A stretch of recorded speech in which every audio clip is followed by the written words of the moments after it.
നമസ്കാരം. PSC today YouTube ചാനലിലേക്ക് ഏവർക്കും സ്വാഗതം. സുഹൃത്തുക്കളെ, നമ്മൾ ഇന്ന് നോക്കാൻ പോകുന്നത് നമ്മുടെ സെക്രട്ടേറിയറ്റ് അസിസ്റ്റന്റിന്റെ പ്രിലിം പരീക്ഷ നാളെ നടക്കുവാൻ പോവുകയാണ്, ഫേസ് 1.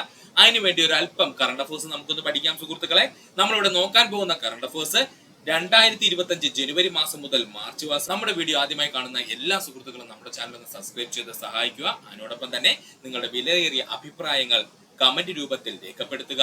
നിങ്ങളുടെ സ്നേഹം ലൈക്ക് രൂപത്തിൽ തരുവാനും മറക്കരുത്. അപ്പൊ നമുക്ക് സമയം കളയേണ്ട, നമ്മുടെ ക്ലാസ്സിലേക്ക് കടക്കാം. നമ്മുടെ ഒന്നാമത്തെ ചോദ്യം, 2025 25ാം വാർഷികം ആചരിക്കുന്ന തമിഴ്നാട്ടിലെ പ്രതിമ ഏതാണ്? ഉത്തരം തിരുവള്ളുവർ പ്രതിമ.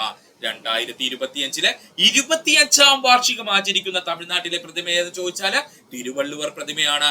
തിരുവള്ളുവർ പ്രതിമ സ്ഥിതി ചെയ്യുന്ന ഇന്ത്യൻ സംസ്ഥാനം ഏതെന്ന് ചോദിച്ചാൽ അപ്പോഴേതാ? തമിഴ്നാടാണ്. തമിഴ്നാട്ടിലെ കന്യാകുമാരി ജില്ലയിലാണ് എന്ത് സ്ഥിതി ചെയ്യുന്നത്? തിരുവള്ളുവർ പ്രതിമ സ്ഥിതി ചെയ്യുന്നത്. തിരുവള്ളുവർ പ്രതിമ സ്ഥിതി ചെയ്യുന്ന ഇന്ത്യൻ സംസ്ഥാനം തമിഴ്നാടാണ്. തമിഴ്നാട്ടിലെ കന്യാകുമാരി ജില്ലയിലാണ് തിരുവള്ളുവർ പ്രതിമ സ്ഥിതി ചെയ്യുന്നത്. തിരുവള്ളുവർ പ്രതിമയുടെ ഉയരം 41 മീറ്റർ ആണ്, അല്ലെങ്കിൽ 133 അടിയാണ്. പ്രീവിയസ് ആയി പണ്ട് ഒരുപാട് ചോദിച്ചിട്ടുണ്ട്. തിരുവള്ളുവർ പ്രതിമയുടെ ഉയരം എത്രയാണ്? 41 മീറ്റർ അല്ലെങ്കിൽ 133 അടിയാണ്. നിലവിൽ ഇന്ത്യയിൽ ഏറ്റവും ഉയരം കൂടിയ 25ാമത്തെ പ്രതിമ എന്ന് ചോദിച്ചാൽ അത് തിരുവള്ളുവർ പ്രതിമയാണ്.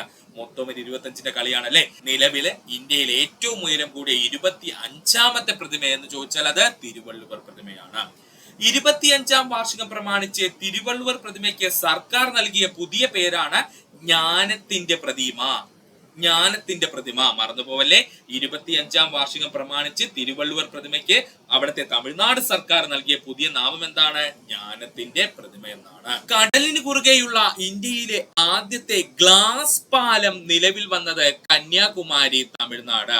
കടലിന് കുറുകെയുള്ള ഇന്ത്യയിലെ ആദ്യത്തെ ഗ്ലാസ് പാലം നിലവിൽ വന്നത് എവിടെയാണ്? കന്യാകുമാരി ജില്ല, തമിഴ്നാട് സംസ്ഥാനത്തിലാണ്. 133 അടി ഉയരമുള്ള തിരുവള്ളുവർ പ്രതിമയെയും വിവേകാനന്ദ പാറയെയും ബന്ധിപ്പിക്കുന്നതാണ് ഗ്ലാസ് പാലം. 133 അടി ഉയരമുള്ള തിരുവള്ളുവർ പ്രതിമയെയും വിവേകാനന്ദ പാറയെയും ബന്ധിപ്പിക്കുന്നതാണ് ഗ്ലാസ് പാലം.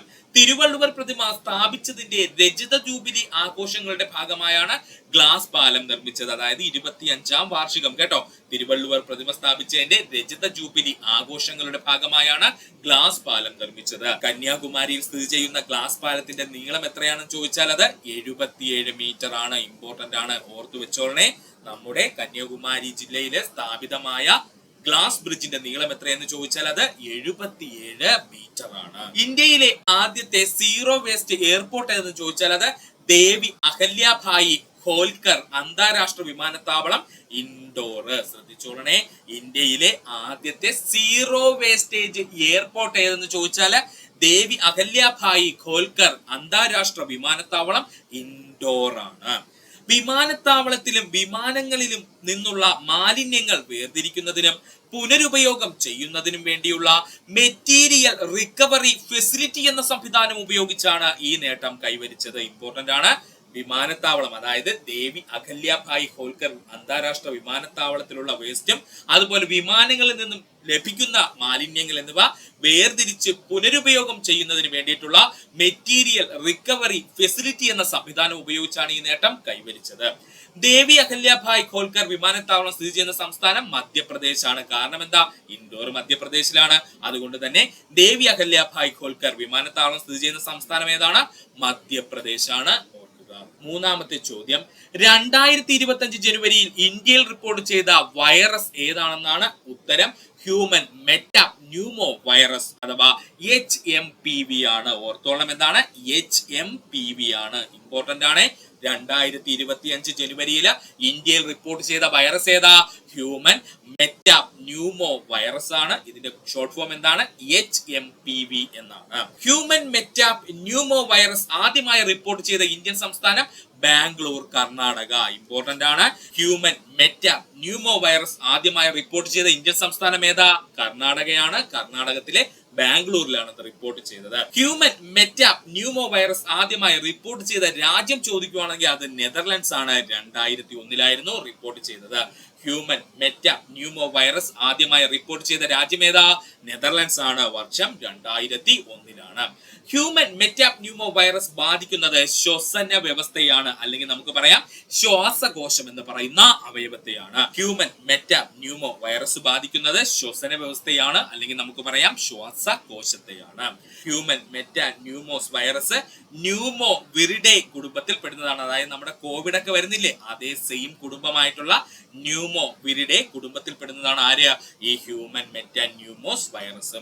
ലക്ഷണങ്ങൾ എന്തൊക്കെയാണെന്ന് ചോദിച്ചു കഴിഞ്ഞാൽ, അതായത് ഹ്യൂമൻ മെറ്റാന്യൂമോസ് വൈറസ് വന്നു കഴിഞ്ഞാലുള്ള ലക്ഷണങ്ങൾ എന്തൊക്കെയാണെന്ന് ചോദിച്ചാൽ, ചുമയുണ്ടാകും, പനിയുണ്ടാകും, തൊണ്ടവേദന ഉണ്ടാകും, മൂക്കൊലിപ്പുണ്ടാകും, അതുപോലെ ശ്വാസ തടസ്സവും ഉണ്ടാകും. അപ്പോൾ ഹ്യൂമൻ മെറ്റാന്യൂമോ വൈറസ് നമ്മുടെ ശരീരത്തിൽ വന്നു കഴിഞ്ഞാൽ നമുക്ക് എന്തൊക്കെ ലക്ഷണങ്ങളാണ് ഉണ്ടാവുന്നത്? ചുമ, പനി, തൊണ്ടവേദന, മൂക്കൊലിപ്പ്, ശ്വാസ തടസ്സം എന്നിവ ഉണ്ടാകും. ഇത് ഷുവർ ഷോർട്ടായിട്ട് ചോദിക്കും, ഉറപ്പാണ്. ചന്തുബി ഫെസ്റ്റിവൽ ആഘോഷിക്കുന്ന ഇന്ത്യൻ സംസ്ഥാനം ആസാമാണ്. ചന്തുബി ഫെസ്റ്റിവൽ ആഘോഷിക്കുന്ന ഇന്ത്യൻ സംസ്ഥാനം ഏതാ? ആസാമാണ്. ആസാമിലെ ചന്തുബി തടാകത്തിന് സമീപത്തായി എല്ലാ വർഷവും പുതുവർഷത്തിന്റെ ആദ്യ ദിവസം മുതൽ 5 ദിവസത്തേക്ക് സംഘടിപ്പിക്കുന്ന ഉത്സവമാണ് ചതുംബി ഫെസ്റ്റിവൽ എന്ന് പറയുന്നത്. അപ്പോ ആസാമിലെ ചതുംബി തടാകത്തിന് സമീപത്തായി എല്ലാ വർഷവും പുതുവർഷത്തിന്റെ ആദ്യ ദിവസം മുതൽ 5 ദിവസത്തേക്ക് സംഘടിപ്പിക്കുന്ന ഉത്സവമാണ് ചതുംബി ഫെസ്റ്റിവൽ എന്ന പേരിൽ അറിയപ്പെടുന്നത്. ചതുംബി തടാകത്തിന്റെ സംരക്ഷണാർത്ഥമാണ് ചതുംബി ഫെസ്റ്റിവൽ ആഘോഷിക്കുന്നത്. ഇമ്പോർട്ടന്റ് ആണ്. ചതുംബി തടാകത്തിന്റെ സംരക്ഷണാർത്ഥമാണ് ചതുംബി ഫെസ്റ്റിവൽ ആഘോഷിക്കുന്നത്. 1897 ഭൂകമ്പ ഫലമായി ആസാമിൽ രൂപപ്പെട്ട തടാകമാണ് ചതുംബി തടാകം. അപ്പോ ചതുംബി തടാകം രൂപപ്പെടാൻ കാരണം എന്ന് ചോദിച്ചാല് 1897 ഉണ്ടായ ആസാമിലെ ഭൂകമ്പത്തിനാലാണ്. ചതുംബി എന്ന പേര് 2 വാക്കുകളിൽ നിന്നാണ് ഉൾത്തിരിഞ്ഞത്. ഖാസി ഭാഷയിൽ ചന്ദ് എന്നാൽ 5 എന്നും ദുബി എന്നാൽ മുങ്ങുക എന്നതുമാണ് അർത്ഥം. അപ്പോ ചതുംബി എന്ന വാക്ക് 2 പ്രധാനപ്പെട്ട വാക്കുകളിൽ നിന്നാണ് ഉൾത്തിരിഞ്ഞത്. ഖാസി ഭാഷയിൽ ചന്ദ് എന്നാൽ 5 എന്നും ദുബി എന്നാൽ മുങ്ങുക എന്നാണ് അർത്ഥം. ആസാമിലെ പ്രശസ്തമായ ശുദ്ധജല തടാകങ്ങളിൽ ഒന്നാണ് ചതുംബി തടാകം എന്ന് പറയുന്നത്. ആസാമിലെ പ്രശസ്തമായ ശുദ്ധജല തടാകങ്ങളിൽ പ്രധാനപ്പെട്ട ഒന്നാണ് ഏത്?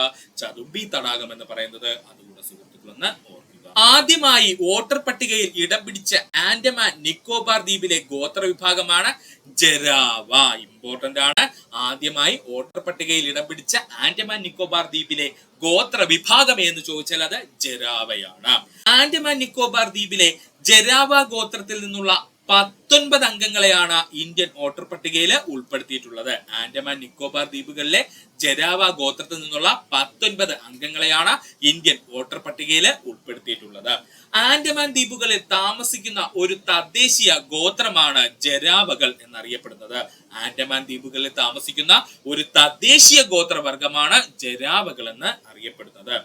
ആഫ്രിക്കയിൽ നിന്നുള്ള ആദ്യത്തെ വിജയകരമായ മനുഷ്യ കുടിയേറ്റത്തിന്റെ ഭാഗമായി കരുതപ്പെടുന്ന ഇന്ത്യൻ ഗോത്രവർഗം എന്ന് ചോദിച്ചാൽ അത് ജരാവകളാണ്. ഓർത്തോളനെ, ആഫ്രിക്കയിൽ നിന്നുള്ള ആദ്യത്തെ വിജയകരമായ മനുഷ്യ കുടിയേറ്റത്തിന്റെ ഭാഗമായി കരുതപ്പെടുന്ന ഇന്ത്യൻ ഗോത്രവർഗം എന്ന് ചോദിച്ചാൽ അത് ജരാവകളാണ്. അവരുടെ പേര് സെർച്ച് ചെയ്ത് നോക്കിയാൽ മതി, നമുക്ക് മനസ്സിലാവും. ആഫ്രിക്കൻകാരുമായിട്ടാണ് കൂടുതലായിട്ട് അവർക്ക് സാമ്യമുള്ളത് കേട്ടോ. ജരാവകളുടെ ജനസംഖ്യ വൻതോതിൽ കുറയുവാൻ കാരണം 1789 ബ്രിട്ടീഷുകാർ ആൻഡമാൻ ദ്വീപുകളിൽ കോളനികൾ സ്ഥാപിച്ചത്. അപ്പോ ജരാവകളുടെ ജനസംഖ്യ വൻതോതിൽ കുറയുവാൻ കാരണമായത് എന്താണ്? 1789 ബ്രിട്ടീഷുകാർ ആൻഡമാൻ ദ്വീപുകളിൽ കോളനികൾ സ്ഥാപിക്കുകയും അവിടെ ഉണ്ടായിരുന്ന ജരാവകൾ അവരെന്ത് ചെയ്തു? വൻതോതിൽ കൊല്ലുകയും ചെയ്തിരുന്നു കേട്ടോ. ഇതുകൊണ്ടൊന്ന് 2025 ജനുവരിയിൽ പ്രധാനമന്ത്രി നരേന്ദ്രമോദി ഉദ്ഘാടനം ചെയ്ത ജമ്മു കാശ്മീരിലെ തുരങ്കമാണ് സോനാമാർഗ് തുരങ്കം. ഉറപ്പായിട്ടും ചോദിക്കും. 2025 ജനുവരിയിൽ പ്രധാനമന്ത്രി നരേന്ദ്രമോദി ഉദ്ഘാടനം ചെയ്ത ജമ്മു കാശ്മീരിലെ തുരങ്കം എന്ന് ചോദിച്ചാൽ അത് സോനാമാർഗ് തുരങ്കം. സോനാമാർഗ് തുരങ്കം അറിയപ്പെടുന്ന മറ്റൊരു പേരാണ് ഇസഡ് മോർ തുരങ്കം. അതായത് ഈ ഇസഡ് മോർ തുരങ്കം എന്ന പേരിലാണ് ഇത് ആരംഭിച്ചത്. അതിനുശേഷം ഇതിനെ സോനാമാർഗ് തുരങ്കം എന്ന് പുതിയ നാമകരണം ചെയ്യുകയാണ് ചെയ്തത് കേട്ടോ. അപ്പോ സോനാമാർഗ് തുരങ്കം അറിയപ്പെടുന്ന മറ്റൊരു പേരെന്താണ്? ഇസഡ് മോർ തുരങ്കം. സോനാമാർഗ് തുരങ്കം ബന്ധിപ്പിക്കുന്നത് സോനാമാർഗിനെയും ഗംഗാഗീറിനെയും തമ്മില്. സോനാമാർഗ് തുരങ്കം ബന്ധിപ്പിക്കുന്നത് സോനാമാർഗിനെയും ഗംഗാഗീറിനെയും തമ്മില്. സോനാമാർഗ് തുരങ്കത്തിന്റെ ആകെ നീളം 6.5 കിലോമീറ്റർ. സോനാമാർഗ് തുരങ്കത്തിന്റെ നീളം എത്രയാണ്? 6.5 കിലോമീറ്റർ ആണ്. സോനാമാർഗ് തുരങ്കത്തിലൂടെ കടന്നു പോകുന്ന ദേശീയപാത ചോദിച്ചാൽ ശ്രീനഗർ ലേ ഹൈവേ NH1 ആണ് കേട്ടോ. സോനാമാർഗ് തുരങ്കത്തിലൂടെ കടന്നു പോകുന്ന ദേശീയപാത എന്ന് ചോദിച്ചാൽ അതാ ശ്രീനഗർ ലേ ഹൈവേ ആണ്, അതാ NH1 ആണ്. സോനാമാർഗ് തുരങ്കത്തിന്റെ ഭാഗമായി കാണപ്പെടുന്ന ഹിമാനി എന്ന് ചോദിച്ചാൽ അതാണ് താജിവാസ് ഹിമാനി. ഈ താജിവാസ് ഹിമാനിയുടെ അടിയിലൂടെയാണ് ആര് പോകുന്നത്? സോനാമാർഗ് തുരങ്കം പോകുന്നത് കേട്ടോ. ഓർത്തോണേ, സോനാമാർഗ് തുരങ്കത്തിന്റെ ഭാഗമായി കാണപ്പെടുന്ന ഹിമാനി ഏതാ? താജിവാസ് ഹിമാനിയാണ്.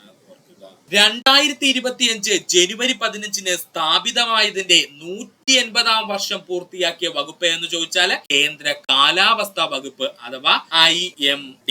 ഓർത്തോളണേ, 2025 ജനുവരി 15 സ്ഥാപിതമായതിന്റെ 180-ാം വാർഷികം പൂർത്തിയാക്കിയ വകുപ്പ് എന്ന് ചോദിച്ചാല് കേന്ദ്ര കാലാവസ്ഥാ വകുപ്പാണ് അഥവാ IMD ആണ്. കേന്ദ്ര കാലാവസ്ഥാ വകുപ്പ് സ്ഥാപിതമായ വർഷം 1875 ജനുവരി മാസം 15-ാം തീയതി. കേന്ദ്ര കാലാവസ്ഥാ വകുപ്പ് സ്ഥാപിതമായ വർഷം 1875 ജനുവരി മാസം 15-ാം തീയതി, അതായത് ബ്രിട്ടീഷുകാരുടെ കാലത്ത് കേട്ടോ.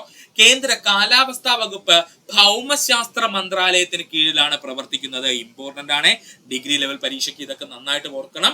കേന്ദ്ര കാലാവസ്ഥാ വകുപ്പ് എന്ന് പറയുന്നത് ഭൗമശാസ്ത്ര മന്ത്രാലയത്തിന് കീഴിലാണ് പ്രവർത്തിക്കുന്നത്.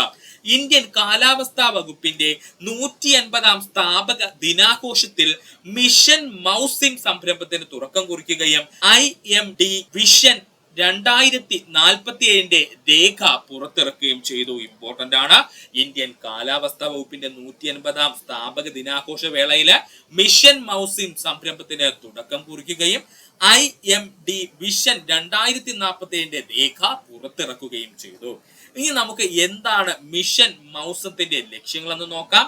കാലാവസ്ഥാ പ്രവചനം നവീകരിക്കുക. മിഷൻ മൗസത്തിന്റെ ആദ്യത്തെ ലക്ഷ്യം എന്താണ്? കാലാവസ്ഥാ പ്രവചനത്തെ നവീകരിക്കുക. കാലാവസ്ഥാ പ്രവചനങ്ങളുടെ കൃത്യത 5 മുതൽ 10% വരെ മെച്ചപ്പെടുത്തുക. കാലാവസ്ഥാ പ്രവചനങ്ങളുടെ കൃത്യത 5 മുതൽ 10% വരെ മെച്ചപ്പെടുത്തുക. മെട്രോ നഗരങ്ങളിലെ വായുവിന്റെ ഗുണനിലവാര പ്രവചനത്തിൽ 10% കൂടുതൽ കൃത്യത വരുത്തുക. ഇത്രയുമാണ് മിഷൻ മൗസം എന്നുള്ളതിന്റെ ലക്ഷ്യം. സ്ഥാപനങ്ങൾക്ക് അവരുടെ സർക്കാർ രേഖകൾ സൂക്ഷിക്കാനായി കേന്ദ്ര സർക്കാർ ആരംഭിച്ച സംവിധാനമാണ് എൻറ്റിറ്റി ലോക്കർ. ഇമ്പോർട്ടന്റ് ആണ്. സ്ഥാപനങ്ങൾക്ക് അവരുടെ സർക്കാർ രേഖകൾ സൂക്ഷിക്കാനായി കേന്ദ്ര സർക്കാർ ആരംഭിച്ച സംവിധാനമാണ് എൻറ്റിറ്റി ലോക്കർ. എൻറ്റിറ്റി ലോക്കർ വികസിപ്പിച്ചത് നാഷണൽ ഗവേൺസ് ഡിവിഷൻ ആണ്. എൻറ്റിറ്റി ലോക്കർ വികസിപ്പിച്ചതാരാ? നാഷണൽ ഗവേൺസ് ഡിവിഷൻ ആണ്. എൻറ്റിറ്റി ലോക്കറുമായി ബന്ധപ്പെട്ടിരിക്കുന്ന സ്ഥാപനങ്ങളാണ് കോർപ്പറേറ്റ് കാര്യ മന്ത്രാലയം, goods and service tax network, അതായത് നമ്മുടെ GSTയുടെ network, directorate general of foreign trade. ഇത്രയുമാണ് എൻറ്റിറ്റി ലോക്കറുമായി ബന്ധപ്പെട്ടിരിക്കുന്ന സ്ഥാപനങ്ങൾ. ഏതൊക്കെയാത്? കോർപ്പറേറ്റ് കാര്യ മന്ത്രാലയം, good and service tax network, അതുപോലെ തന്നെ directorate general of foreign trade. ഇത്രയുമാണ് എൻറ്റിറ്റി ലോക്കറുമായി ബന്ധപ്പെട്ടിരിക്കുന്ന സ്ഥാപനങ്ങൾ. അടുത്ത ചോദ്യം, കിഴക്കൻ ഇന്ത്യയിലെ ആദ്യത്തെ വാന നിരീക്ഷണ കേന്ദ്രം നിലവിൽ വന്നത് പുരുളിയ, പശ്ചിമ ബംഗാള്. കിഴക്കൻ ഇന്ത്യയിലെ ആദ്യത്തെ വാന നിരീക്ഷണ കേന്ദ്രം നിലവിൽ വന്നത് എവിടെയാ? പുരുളിയ, പശ്ചിമ ബംഗാൾ. രാജ്യത്തെ 6ാമത്തെ വാന നിരീക്ഷണ കേന്ദ്രമാണ് പുരുളിയ ജില്ലയിൽ സ്ഥാപിതമായത്. രാജ്യത്തെ 6ാമത്തെ വാന നിരീക്ഷണ കേന്ദ്രമാണ് പുരുളിയ ജില്ലയിൽ സ്ഥാപിതമായത്. പുരുളിയ വാന നിരീക്ഷണ കേന്ദ്രത്തിന് ഏതു ശാസ്ത്രജ്ഞന്റെ പേരാണ് നൽകിയിരിക്കുന്നതെന്ന് ചോദിച്ചാൽ അത് സത്യേന്ദ്രനാഥ് ബോസിന്റെയാണ് കേട്ടോ. അപ്പോ പുരുളിയ വാന നിരീക്ഷണ കേന്ദ്രത്തിന് ഏത് ഇന്ത്യൻ ശാസ്ത്രജ്ഞന്റെ പേരാണ് നൽകിയിരിക്കുന്നതെന്ന് ചോദിച്ചാൽ സത്യേന്ദ്രനാഥ് ബോസിന്റെ പേരാണ് നൽകിയിരിക്കുന്നത്. പുരുളിയ വാന നിരീക്ഷണ കേന്ദ്രം സ്ഥാപിച്ചിരിക്കുന്ന മലനിര എന്ന് ചോദിച്ചാൽ പഞ്ചത് കുന്നുകളിലാണ്. ഓർക്കുക, പുരുളിയ വാന നിരീക്ഷണ കേന്ദ്രം സ്ഥാപിച്ചിരിക്കുന്നത് ഏത് മലനിരകളിലാണെന്ന് ചോദിച്ചു കഴിഞ്ഞാൽ പഞ്ചത് കുന്നുകളിലാണ്. ഇന്ത്യയിലെ മറ്റു പ്രധാന വാന നിരീക്ഷണ കേന്ദ്രങ്ങളാണ് ലഡാക്ക്, നൈനിറ്റാൽ എവിടെയാ? ഉത്തരാഖണ്ഡ് സംസ്ഥാനത്തില്. മൗണ്ട് അബു എവിടെയാ സ്ഥിതി ചെയ്യുന്നത്? രാജസ്ഥാൻ സംസ്ഥാനത്തിലാണ്. ഗിർബാനി കുന്നുകൾ എന്ന് പറഞ്ഞാൽ പൂനെയിൽ കാണപ്പെടുന്ന കുന്നുകളാണ്. അതായത് നമ്മുടെ മഹാരാഷ്ട്ര സംസ്ഥാനത്ത് സ്ഥിതി ചെയ്യുന്ന പൂനെയിലെ കുന്നുകളാണ് എന്ത്? ഗിർബാനി കുന്നുകൾ കുന്നുകൾ എന്നറിയപ്പെടുന്നത്. അതുപോലെ കവലൂർ, എവിടെയാണ് കവലൂര്? അതെവിടെയാണ്? തമിഴ്നാട് സംസ്ഥാനത്തിന്റെ ഭാഗമാണ്. കവലൂർ എന്ന് പറഞ്ഞാൽ എവിടെയാണത്? തമിഴ്നാട് സംസ്ഥാനത്തിന്റെ ഭാഗമായുള്ള പ്രദേശമാണ്. അവിടെയും എന്തുണ്ട്? നമ്മുടെ ഇന്ത്യയുടെ പ്രധാന വാനനിരീക്ഷണ കേന്ദ്രങ്ങളുണ്ട്. അപ്പൊ ഒന്നുകൂടി ഇന്ത്യയിലെ പ്രധാന വാനനിരീക്ഷണ കേന്ദ്രങ്ങൾ ഇപ്പൊ എവിടെയൊക്കെയാ ഉള്ളത്? ഒന്ന് ലഡാക്കിലുണ്ട്, നമുക്കറിയാം. നൈനിറ്റാള് ഉത്തരാഖണ്ഡ് സംസ്ഥാനം സ്ഥിതി ചെയ്യുന്നു. മൗണ്ട് അബു രാജസ്ഥാൻ സംസ്ഥാനത്തിന്റെ ഭാഗം. ഗിർബാനി കുന്നുകൾ പൂനെ മഹാരാഷ്ട്ര സംസ്ഥാനത്തിന്റെ ഭാഗം. കവലൂര് തമിഴ്നാട് സംസ്ഥാനത്തിന്റെ ഭാഗം. ഇപ്പോ ആറാമതായിട്ട് നിലവിൽ വന്നവൻ എവിടെയാണ്? പുരലിയ പശ്ചിമ ബംഗാൾ സംസ്ഥാനത്തിന്റെ ഭാഗമായിട്ട്.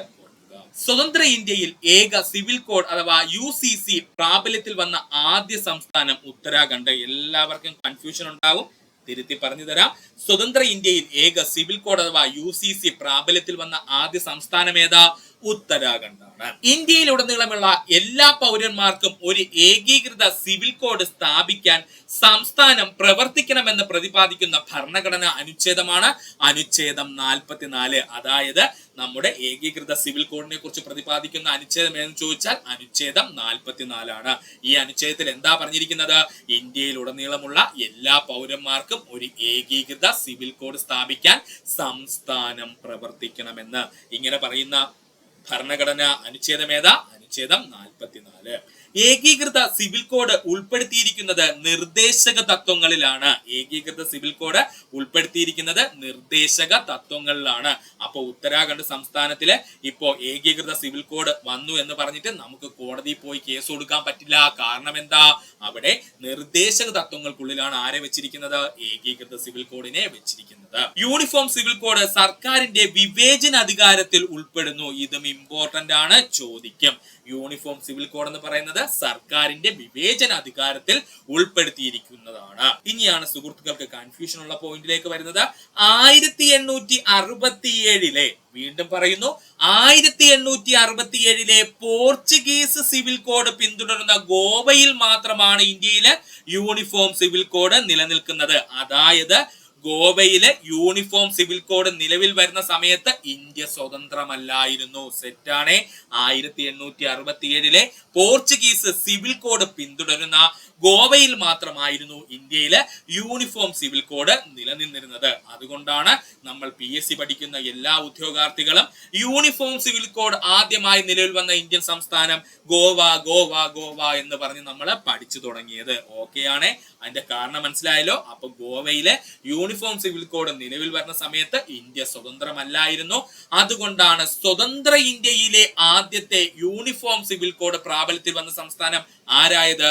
ഉത്തരാഖണ്ഡ് സംസ്ഥാനമായത്. ഓർക്കുക. ഇനി നമുക്ക് നോക്കുവാനുള്ളത് റിപ്പബ്ലിക് ദിനം 2025 പ്രത്യേകതകളാണ്. ഡിഗ്രി ലെവല് ഉറപ്പായിട്ടും ചോദിക്കാൻ സാധ്യതയുള്ള പോയിന്റ് ആണ്. റിപ്പബ്ലിക് ദിനം 2025 ഇന്ത്യയുടെ 76ാമത് റിപ്പബ്ലിക് ദിനമാണ് 2025 ജനുവരി 26 ആഘോഷിച്ചത്. ഇന്ത്യയുടെ 76ാമത് റിപ്പബ്ലിക് ദിനമാണ് 2025 ജനുവരി 26 ആഘോഷിച്ചത്. 2025 റിപ്പബ്ലിക് ദിന തീം സ്വർണിം ഭാരത് വിരാസത് ഔർ വികാസ്. 2025 റിപ്പബ്ലിക് ദിനത്തിന്റെ തീം എന്താ? സ്വർണിം ഭാരത് വിരാസത് ഓർ വികാസ്. മുഖ്യ അതിഥി ആരാന്ന് ചോദിച്ചു കഴിഞ്ഞാൽ അത് ഇന്തോനേഷ്യൻ പ്രസിഡന്റ് ആയിട്ടുള്ള പ്രാബോവോ സുബിയാന്റോ ആണ്. ഓർത്തോളണേ. 2025 റിപ്പബ്ലിക് ദിന പരേഡിൽ പങ്കെടുത്ത വിദേശ സൈന്യം എന്നറിയപ്പെടുന്നത് ഇന്തോനേഷ്യൻ സൈന്യമാണ്. 2025 റിപ്പബ്ലിക് ദിന പരേഡിൽ പങ്കെടുത്ത വിദേശ സൈന്യം ഏതാണ്? ഇന്തോനേഷ്യൻ സൈന്യമാണ്.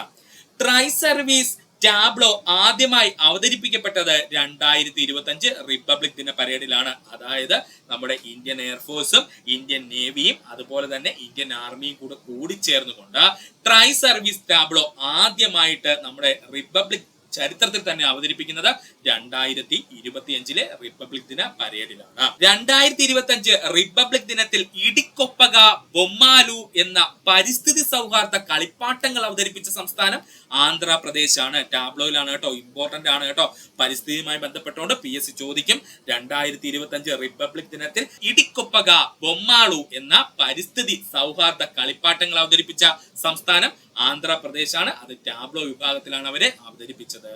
അടുത്ത ചോദ്യം, റംസാർ കൺവെൻഷന്റെ കീഴിലുള്ള അംഗീകൃത തണ്ണീർത്തട നഗരങ്ങളുടെ ആഗോള പട്ടികയിൽ ഇടം നേടിയ 2 ഇന്ത്യൻ നഗരങ്ങളാണ് ഇൻഡോറും ഉദയ്പൂറും. ബർത്തോളനെ റംസാർ കൺവെൻഷന്റെ കീഴിലുള്ള അംഗീകൃത തണ്ണീർത്തട നഗരങ്ങളുടെ ആഗോള പട്ടികയിൽ ഇടം നേടിയ 2 ഇന്ത്യൻ സംസ്ഥാന നഗരങ്ങൾ ഏതൊക്കെയാ? ഇൻഡോറും ഉദയ്പൂറുമാണ്. ഇന്ത്യയിലെ മൊത്തം റംസാർ സൈറ്റുകളുടെ ഇപ്പോഴത്തെ എണ്ണം 89. അതായത് 2025 ഫെബ്രുവരിക്ക് ശേഷമുള്ള കണക്കാണ് പറയുന്നത് കേട്ടോ. ഇന്ത്യയിലെ മൊത്തം റംസാർ സൈറ്റുകളുടെ ഇപ്പോഴത്തെ എണ്ണം എത്രയാ? 89 ആണ്. ഏറ്റവും കൂടുതൽ റംസാർ സൈറ്റുകളുള്ള ഇന്ത്യൻ സംസ്ഥാനം തമിഴ്നാടാണ്. 2ാം സ്ഥാനം ഉത്തർപ്രദേശ് 10 എണ്ണം. തമിഴ്നാട്ടിൽ എത്രയാ? 20 എണ്ണം. ഓർക്കണേ, ഏറ്റവും കൂടുതൽ റംസാർ സൈറ്റുകളുള്ള ഇന്ത്യൻ സംസ്ഥാനം തമിഴ്നാടാണ്. അവിടുത്തെ റംസാർ സൈറ്റുകളുടെ എണ്ണം എത്രയാ? 20 ആണ്. 2ാം സ്ഥാനത്തുള്ളത് ആരെന്ന് ചോദിച്ചാൽ ഉത്തർപ്രദേശ് ആണ്. ഉത്തർപ്രദേശിലെ റംസാർ സൈറ്റുകളുടെ എണ്ണം ചോദിച്ചാൽ 10 ആണ്. ഇന്ത്യയിൽ ഏറ്റവും പഴക്കം ചെന്ന റംസാർ സൈറ്റ് എന്നറിയപ്പെടുന്നത് ചിൽക്ക തടാകം 1981 ചിൽക്ക തടാകം സ്ഥാപിതമായത്. ചിൽക്ക തടാകം എവിടെയാ സ്ഥിതി ചെയ്യുന്നത്? ഒഡീഷ സംസ്ഥാനത്തിന്റെ ഭാഗമായിട്ടാണ്. ഇന്ത്യയിൽ ഏറ്റവും പഴക്കം ചെന്ന റംസാർ സൈറ്റ് എന്നറിയപ്പെടുന്നത് ഏതാ? ചിൽക്ക തടാകമാണ്. ചിൽക്ക തടാകം റംസാർ സൈറ്റിൽ ഇടം നേടിയ വർഷം 1981. ഈ ചിൽക്ക തടാകം സ്ഥിതി ചെയ്യുന്നത് എവിടെയാ? ഒഡീഷ സംസ്ഥാനത്തിന്റെ ഭാഗമായാണ്. ഇന്ത്യയിൽ ഏറ്റവും ഉയരത്തിൽ സ്ഥിതി ചെയ്യുന്ന റംസാർ സൈറ്റ് ചോദിച്ചു കഴിഞ്ഞാൽ സോമോറിയ, ലഡാക്ക്. ഇന്ത്യയിലെ ഏറ്റവും ഉയരത്തിൽ സ്ഥിതി ചെയ്യുന്ന റംസാർ സൈറ്റ് ഏതാണ്? സോമോറിയ, ലഡാക്ക് ആണ്. ഇന്ത്യയിൽ ഏറ്റവും വലിയ റംസാർ സൈറ്റ് എന്നറിയപ്പെടുന്നത് സുന്ദർബൻ തണ്ണീർത്തടം അല്ലെങ്കിൽ സുന്ദർബൻ ഡെൽറ്റയാണ്. എവിടെയാ സ്ഥിതി ചെയ്യുന്നത്? പശ്ചിമ ബംഗാൾ സംസ്ഥാനത്താണ് കേട്ടോ. ഇന്ത്യയിലെ ഏറ്റവും വലിയ റംസാർ സൈറ്റ് എന്നറിയപ്പെടുന്നത് സുന്ദർബൻ തണ്ണീർത്തടമാണ്. അത് പശ്ചിമ ബംഗാളിലാണ് സ്ഥിതി ചെയ്യുന്നത്. കേരളത്തിലെ റംസാർ സൈറ്റുകളുടെ എണ്ണം ചോദിച്ചാൽ അത് 3 ആണ്. കേരളത്തിലെ റംസാർ സൈറ്റുകളുടെ എണ്ണം ചോദിച്ചാൽ അത് 3 ആണ്. അവിടം കൊണ്ട് തീരില്ല, എക്സ്റ്റൻഷൻ ആയിട്ട് പഠിച്ചോളണം. ഇതേ 3 റംസാർ സൈറ്റുകളുള്ള മറ്റ് സംസ്ഥാനങ്ങൾ ചോദിച്ചാല് ബീഹാർ, ഹിമാചൽ പ്രദേശ്, മഹാരാഷ്ട്ര സെറ്റാണ്. കേരളത്തിലെ റംസാർ സൈറ്റുകളുടെ എണ്ണം ചോദിച്ചാൽ 3 ആണ്. എന്നാൽ നമുക്ക് അവിടെ വെച്ച് പഠിച്ചു തീർക്കാൻ പറ്റുമോ? ഇല്ല. 3 റംസാർ സൈറ്റുകളുള്ള മറ്റു സംസ്ഥാനങ്ങൾ ചോദിച്ചു കഴിഞ്ഞാൽ ബീഹാർ, ഹിമാചൽ പ്രദേശ്, മഹാരാഷ്ട്ര. ഏതൊക്കെയാണ് 3 റംസാർ സൈറ്റുകളുള്ള ഇന്ത്യൻ സംസ്ഥാനങ്ങള്? ഹിമാചൽ പ്രദേശ്, ബീഹാർ, മഹാരാഷ്ട്ര, അതിനോടൊപ്പം നമ്മുടെ കൊച്ചു കേരളം. അങ്ങനെ 4 സംസ്ഥാനങ്ങൾ ഉള്ളത് കൊണ്ട് തന്നെ PSC ചോദിക്കാൻ സാധ്യതയുണ്ട്. ഇനി നമുക്ക് പഠിക്കുവാനുള്ളത് പുതുതായി ചേർത്ത റംസാർ സൈറ്റുകളാണ്. അതായത് ഫെബ്രുവരി 2025 പുതുതായിട്ട് ഇന്ത്യയിൽ നിന്ന് ചേർക്കപ്പെട്ട റംസാർ സൈറ്റുകൾ ഏതൊക്കെയാണെന്ന് ചോദിച്ചാൽ, 1 ശക്കരക്കോട്ടൈ പക്ഷി സങ്കേതം, തമിഴ്നാട്. എന്താണ്? ശക്കരക്കോട്ടൈ പക്ഷി സങ്കേതം, തമിഴ്നാട്. തേർത്തങ്കൽ പക്ഷി സങ്കേതം, തമിഴ്നാട്. തേർത്തങ്കൽ പക്ഷി സങ്കേതം, തമിഴ്നാട്. കേച്ചിയോ പാൽഡി തണ്ണീർത്തടം, സിക്കിം. കേച്ചിയോ പാൽഡി തണ്ണീർത്തടം, സിക്കിം. ഉദ്ധ്വ തടാകം, ജാർഖണ്ഡ്. ഉദ്ധ്വ തടാകം, ജാർഖണ്ഡ്. ഇത്രയുമാണ് പുതുതായിട്ട് നമ്മുടെ റംസാർ സൈറ്റിന്റെ ഭാഗമായിട്ട് ഇന്ത്യയിൽ നിന്നും വന്നത്. ഒന്നുകൂടി പറയാം സുഹൃത്തുക്കളെ, ശ്രദ്ധിച്ചിരിക്കുക. നമ്മുടെ 2025 ഫെബ്രുവരി മാസം നമ്മുടെ റംസാർ സൈറ്റിന്റെ ഭാഗമായിട്ടുള്ള ഇന്ത്യയിലെ തണ്ണീർത്തടങ്ങൾ ഏതൊക്കെയെന്ന് ചോദിച്ചാൽ, 1 ശർക്കരക്കോട്ടൈ പക്ഷി സങ്കേതം, തമിഴ്നാട്. 2 തേർത്തങ്കൽ പക്ഷി സങ്കേതം, തമിഴ്നാട്. 3 കേച്ചിയോ പാൽഡി തണ്ണീർത്തടം, സിക്കിം. ഉദ്ധ്വ തടാകം, ജാർഖണ്ഡ് എന്നിവയാണ്. അടുത്ത ചോദ്യം, ഇന്ത്യയുടെ ആദ്യ സ്പാടെക്സ് സ്പേസ് ഡോക്കിംഗ് എക്സ്പെരിമെന്റ് ദൗത്യത്തിന് നേതൃത്വം നൽകിയ ബഹിരാകാശ ഗവേഷണ സ്ഥാപനം ISRO ആണ്. ഇമ്പോർട്ടന്റ് ആണ് കേട്ടോ. പല രാജ്യങ്ങളും പരീക്ഷണം നടത്തി പരാജയപ്പെട്ടതാണ്. അപ്പോൾ ഇന്ത്യയുടെ ആദ്യത്തെ സ്പാടെക്സ് അഥവാ സ്പേസ് ഡോക്കിംഗ് എക്സ്പെരിമെന്റ് ദൗത്യത്തിന് നേതൃത്വം നൽകിയ ബഹിരാകാശ സ്ഥാപനം ISRO ആണ്.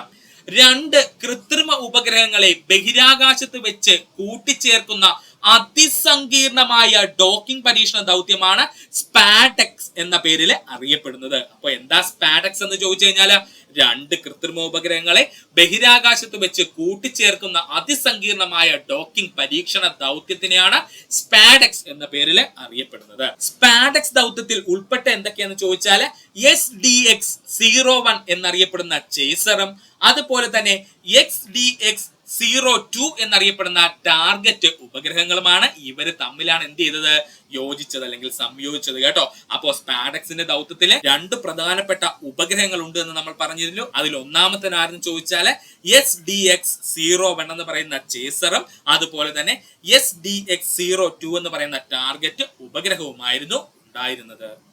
അതുപോലെ തന്നെ ശ്രീഹരിക്കോട്ടയിലെ സതീഷ് ധവാൻ ബഹിരാകാശ കേന്ദ്രത്തിൽ നിന്നും 2024 ഡിസംബർ 30 ഇത് വിക്ഷേപിക്കുന്നത്. ശ്രീഹരിക്കോട്ടയിലെ സതീഷ് ധവാൻ ബഹിരാകാശ കേന്ദ്രത്തിൽ നിന്നും 2024 ഡിസംബർ 30 ഇത് വിക്ഷേപിക്കുന്നത്.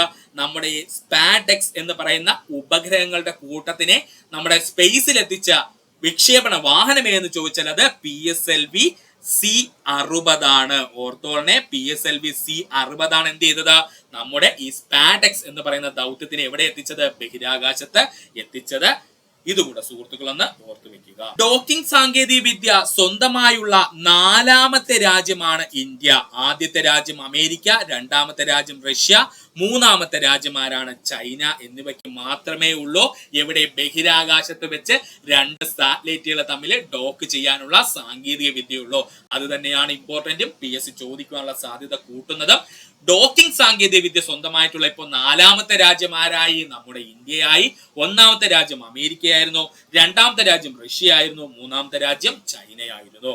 ഭാരതീയ അന്തരീക്ഷ സ്റ്റേഷന്റെ നിർമ്മാണത്തിന് ഡോക്കിംഗ് സാങ്കേതിക വിദ്യ ISROയ്ക്ക് അനിവാര്യമാണ്. ഭാവിയിൽ ഭാരതീയ അന്തരീക്ഷ സ്റ്റേഷന്റെ മൊഡ്യൂളുകളെ വിവിധ ഘട്ടങ്ങളായി വിക്ഷേപിച്ച് ബഹിരാകാശത്ത് വെച്ച് ഡോക്കിങ്ങിലൂടെ കൂട്ടിച്ചേർക്കുകയാണ് ചെയ്യുന്നത്. അതായത് ഇപ്പോഴത്തെ നമ്മുടെ ഇന്റർനാഷണൽ സ്പേസ് സ്റ്റേഷൻ ഇല്ലേ സുഹൃത്തുക്കളെ, അതുപോലെ തന്നെ നമ്മുടെ ഇന്ത്യക്കും സ്വന്തമായിട്ട് ഒരു സ്പേസ് സ്റ്റേഷൻ വരും. അതിന്റെ പേരാണ് ഭാരതീയ അന്തരീക്ഷ സ്റ്റേഷൻ എന്ന് പറയുന്നത്. ഇതിന്റെ നിർമ്മാണത്തിന് ഡോക്കിംഗ് വളരെ അത്യാവശ്യമാണ്. അതായത് 2 ഭാഗങ്ങളിനെ സ്പേസിൽ വെച്ച് നമുക്ക് ഡോക്ക് കൂട്ടിച്ചേർക്കേണ്ടി വരും. അപ്പോൾ ഈ ഒരു സാങ്കേതിക വിദ്യ ഇപ്പോൾ ഇന്ത്യയുടെ കയ്യിലുണ്ട്. ഭാവിയിൽ നമ്മൾ എന്ത് ചെയ്യും, ഈ അന്തരീക്ഷ സ്റ്റേഷൻ എന്ന് പറയുന്നതിനെ ഉടനെ തന്നെ എന്ത് ചെയ്യും, രൂപീകരിക്കുകയും ചെയ്യും. അപ്പൊ ഇത്രയും സുഹൃത്തുക്കൾ ഓർക്കുക. 2025 ജനുവരിയിൽ US-ന്റെ 47ാമത് പ്രസിഡന്റായി അധികാരമേറ്റത് ഡൊണാൾഡ് ട്രംപ് ആണ്. ഇമ്പോർട്ടന്റ് ആണ്. 2025 ജനുവരിയിലെ US-ന്റെ അതായത് അമേരിക്കയുടെ 47ാമത് പ്രസിഡന്റായി അധികാരമേറ്റത് ആരാണ്, ഡൊണാൾഡ് ട്രംപ് ആണ്. തുടർച്ചയല്ലാതെ 2 തവണ പ്രസിഡന്റ് ആകുന്ന 2ാമത്തെ ആളാണ് ട്രംപ് എന്ന് പറയുന്നത്. അതായത് തുടർച്ചയല്ലാതെ 2ാമത്തെ തവണയും പ്രസിഡന്റ് ആകുന്ന 2ാമത്തെ വ്യക്തി ആരാണ്, ട്രംപ് ആണ്. ആദ്യത്തെ വ്യക്തി ആരെന്ന് ചോദിച്ചാല് ഗ്രോവൻ ക്ലീവ്ലാൻഡ് ആയിരുന്നു കേട്ടോ. ആരാണ്, ഗ്രോവൻ ക്ലീവ്ലാൻഡ് ആയിരുന്നു.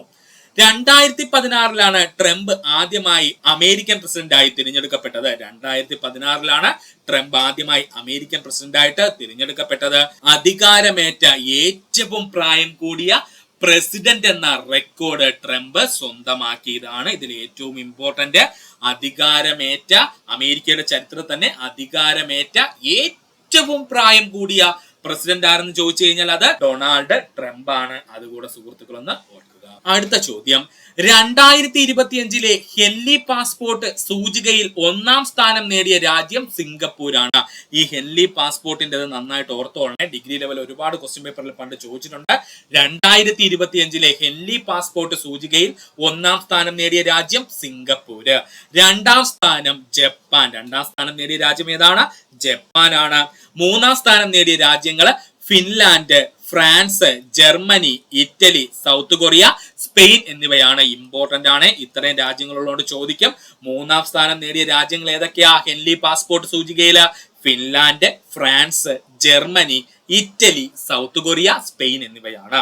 ഇന്ത്യയുടെ സ്ഥാനം 85ാം സ്ഥാനം. ഹെൻലി പാസ്പോർട്ട് സൂചികയിൽ ഇന്ത്യയുടെ സ്ഥാനം 85ാം സ്ഥാനം. 2024 ഹെൻലി പാസ്പോർട്ട് സൂചിക പ്രകാരം ഇന്ത്യയുടെ സ്ഥാനം എത്രയായിരുന്നു, 80ാം സ്ഥാനമായിരുന്നു കേട്ടോ. 2024 ഹെൻലി പാസ്പോർട്ട് സൂചിക പ്രകാരം ഇന്ത്യയുടെ സ്ഥാനം എത്രയായിരുന്നു, 80ാം സ്ഥാനമായിരുന്നു. ഇപ്പോൾ 85ാം സ്ഥാനത്തിലേക്ക് മാറ്റപ്പെട്ടു. ഇനി നമുക്ക് നോക്കുവാനുള്ളത് പത്മ പുരസ്കാരം 2025 ആണ് കേട്ടോ. പത്മ പുരസ്കാരം 2025.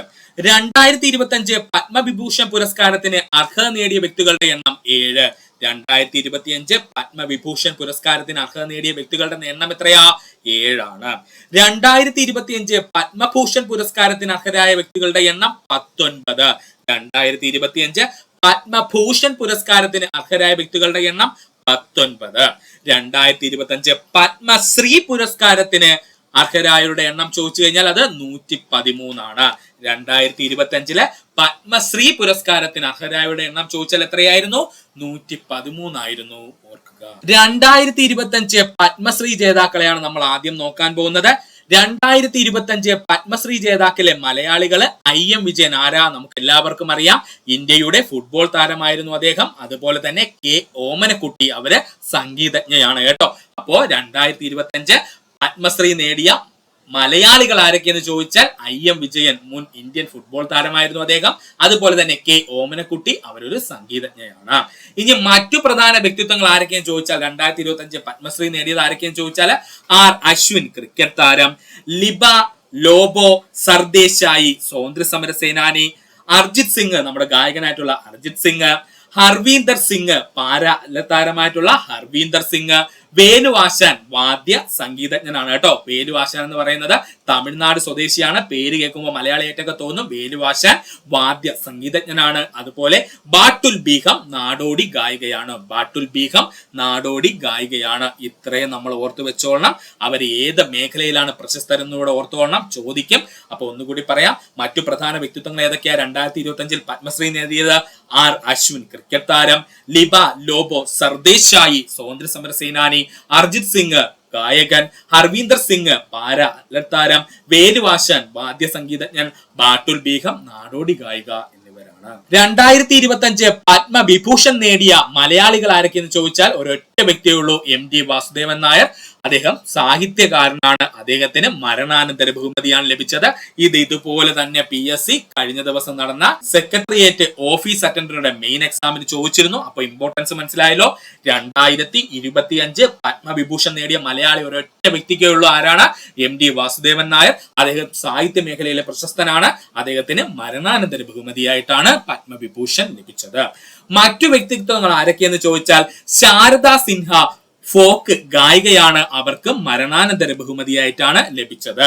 ശാരദാ സിൻഹ ഫോക്ക് ഗായികയാണ്. അവർക്ക് മരണാനന്തര ബഹുമതിയായിട്ടാണ് എന്ത് ലഭിച്ചത്? പത്മവിഭൂഷൺ ലഭിച്ചത്. Osamu Suzuki Japan Suzuki Motors കോർപ്പറേഷന്റെ മുൻ ചെയർമാൻ ആയിരുന്നു. അദ്ദേഹത്തിന് മരണാനന്തര ബഹുമതിയായിട്ടാണ് പത്മവിഭൂഷൺ ലഭിച്ചത്. അപ്പോൾ ഒസാമു സുസൂക്കിക്ക് അദ്ദേഹം എന്ന് പറയുന്നത് ജപ്പാൻ സുസൂക്കി മോട്ടോഴ്സിന്റെ കോർപ്പറേഷന്റെ ചെയർമാൻ ആയിരുന്നു. അദ്ദേഹത്തിന് മരണാനന്തര ബഹുമതിയായിട്ടാണ് പത്മവിഭൂഷൺ ലഭിച്ചത്. ദുവൂർ നാഗേശ്വർ റെഡ്ഡി ഇദ്ദേഹം വൈദ്യശാസ്ത്ര മേഖലയിലെ പ്രശസ്തനാണ്. ദുവൂർ നാഗേശ്വർ റെഡ്ഡി എന്ന് പറയുന്നത് വൈദ്യശാസ്ത്ര മേഖലയിലെ പ്രശസ്തനാണ്. അദ്ദേഹത്തിന് പത്മവിഭൂഷൺ ലഭിച്ചിരുന്നു. ജസ്റ്റിസ് ജഗദീഷ് സിംഗ് ഖെഖാർ അദ്ദേഹം നിയമജ്ഞനാണ്. അദ്ദേഹത്തിനും പത്മവിഭൂഷൺ ലഭിച്ചിരുന്നു. ജസ്റ്റിസ് ജഗദീഷ് സിംഗ് ഖെഖാർ അദ്ദേഹം നിയമജ്ഞനാണ്. അദ്ദേഹത്തിനും പത്മവിഭൂഷൺ ലഭിച്ചിരുന്നു. കുമുദി രജനീകാന്ത് ലഖിയ അവരൊരു കഥക് നർത്തകിയാണ്. അവർക്കും പത്മവിഭൂഷൺ ലഭിച്ചിരുന്നു 2025. കുമുദിനി രജനീകാന്ത് ലഖിയ ഇവർ ഒരു കഥക് നർത്തകിയാണ്. അവർക്കും പത്മവിഭൂഷൺ ലഭിച്ചിരുന്നു 2025. ലക്ഷ്മി നാരായണ സുബ്രഹ്മണ്യം അദ്ദേഹം വയലിൻ വാദകനാണ്. അദ്ദേഹത്തിനും എന്ത് ലഭിച്ചിരുന്നു? 2025 പത്മവിഭൂഷൺ ലഭിച്ചിരുന്നു. ലക്ഷ്മി നാരായണ സുബ്രഹ്മണ്യം അദ്ദേഹം ഒരു വയലിൻ വിദഗ്ധനാണ് അല്ലെങ്കിൽ വാദകനാണ്. അദ്ദേഹത്തിനും എന്ത് ലഭിച്ചു? 2025 പത്മവിഭൂഷൺ ലഭിച്ചു. ഈ ലക്ഷ്മി നാരായണ സുബ്രഹ്മണ്യം ഓർത്തു വെച്ചേക്കണം. അദ്ദേഹം ഏത് മേഖലയിൽ പ്രശസ്തനാണെന്ന് ചോദിക്കും. ഉത്തരം അദ്ദേഹം വയലിൻ വാദകനാണ്. അപ്പോ 2025 മരണാനന്തര ബഹുമതിയായിട്ട് പത്മവിഭൂഷൺ ലഭിച്ച വ്യക്തികളുടെ എണ്ണം ചോദിച്ചാൽ എത്രയാണ്? 3 എണ്ണമാണ്. ആരൊക്കെയാണത്? MD വാസുദേവൻ നായർ, ശാരദ സിൻഹ, അതുപോലെ ഒസാമു സുസൂക്കി. ഇനി മറ്റൊരു രീതിയിൽ ക്വസ്റ്റ്യൻ വരുവാണെന്നുണ്ടെങ്കിൽ 2025 പത്മവിഭൂഷൺ നൽകി രാജ്യം ആദരിച്ച വിദേശിയാരെന്ന് ചോദിച്ചാൽ അത് ഒസാമു സുസൂക്കിയാണ്. ഓക്കെയാണ്. 2025 പത്മവിഭൂഷൺ നൽകി രാജ്യം ആദരിച്ച വിദേശി ആരെന്ന് ചോദിച്ചാൽ അത് ഒസാമു സുസൂക്കിയാണ്. ഇനി 2025 എത്ര പേർക്ക് മരണാനന്തര ബഹുമതിയായിട്ട് പത്മവിഭൂഷൺ ലഭിച്ചെന്ന് ചോദിച്ചാൽ 3 പേർക്കാണ്. ഒന്ന് MD വാസുദേവൻ നായർ, മറ്റൊന്ന് ശാരദാ സിൻഹ, അതുപോലെ ഒസാമു സുസൂക്കി എന്നിവർക്കാണ്. ഇനി പഠിക്കേണ്ട പോയിന്റ്, പത്മവിഭൂഷൺ 2025 ലഭിച്ച മലയാളി ആരാണ്? MD വാസുദേവൻ നായർ. നമുക്ക് എല്ലാവർക്കും അറിയാം, അദ്ദേഹം സാഹിത്യകാരനാണ്. അദ്ദേഹത്തിന് മരണാനന്തര ബഹുമതിയായിട്ടാണ് പത്മവിഭൂഷൺ ലഭിച്ചത്. ഇനി 2025 പത്മഭൂഷൺ ലഭിച്ച നേതാക്കളെയാണ് നമ്മൾ നോക്കാൻ പോകുന്നത്. 2025 പത്മഭൂഷൺ ലഭിച്ച നേതാക്കൾ 3 മലയാളികൾക്ക് പത്മഭൂഷൺ ലഭിച്ചു. 2025 PR ശ്രീജേഷ് ഇന്ത്യൻ ഹോക്കി താരം. ഡോക്ടർ ജോസ് ചാക്കോ പെരിയപുരം ഹൃദയ ശസ്ത്രക്രിയാ വിദഗ്ധനാണ്. നമുക്കറിയാം ശോഭന മലയാള ചലച്ചിത്ര താരമായിട്ടുള്ള ശോഭനയ്ക്കും എന്ത് ചെയ്തു 2025 പത്മഭൂഷൺ ലഭിച്ചു. അപ്പോ 2025 പത്മഭൂഷൺ നൽകി നമ്മുടെ രാജ്യം ആദരിച്ച പ്രധാനപ്പെട്ട മലയാളികൾ ആരൊക്കെയാ? PR ശ്രീജേഷ് ഇന്ത്യൻ ഹോക്കി താരം, ഡോക്ടർ ജോസ് ചാക്കോ പെരിയപുരം ഹൃദയ ശസ്ത്രക്രിയാ വിദഗ്ധൻ, ശോഭന ചലച്ചിത്ര താരം. മറ്റു പ്രമുഖമായിട്ടുള്ള വ്യക്തിത്വങ്ങൾ ആരൊക്കെയും ചോദിച്ചാൽ 2025 പത്മഭൂഷൺ ലഭിച്ചത് അജിത് കുമാർ തമിഴ് ചലച്ചിത്ര നടൻ, നമ്മുടെ അജിത്ത് തന്നെയാണ്. അദ്ദേഹത്തിന് എന്ത് ചെയ്തു 2025 പത്മഭൂഷൺ ലഭിച്ചു. നന്ദമുരി ബാലകൃഷ്ണ തെലുങ്ക് ചലച്ചിത്ര താരം, നമ്മുടെ ബാലയ്യ എന്ന് പറയില്ലേ അദ്ദേഹം തന്നെയാണ്.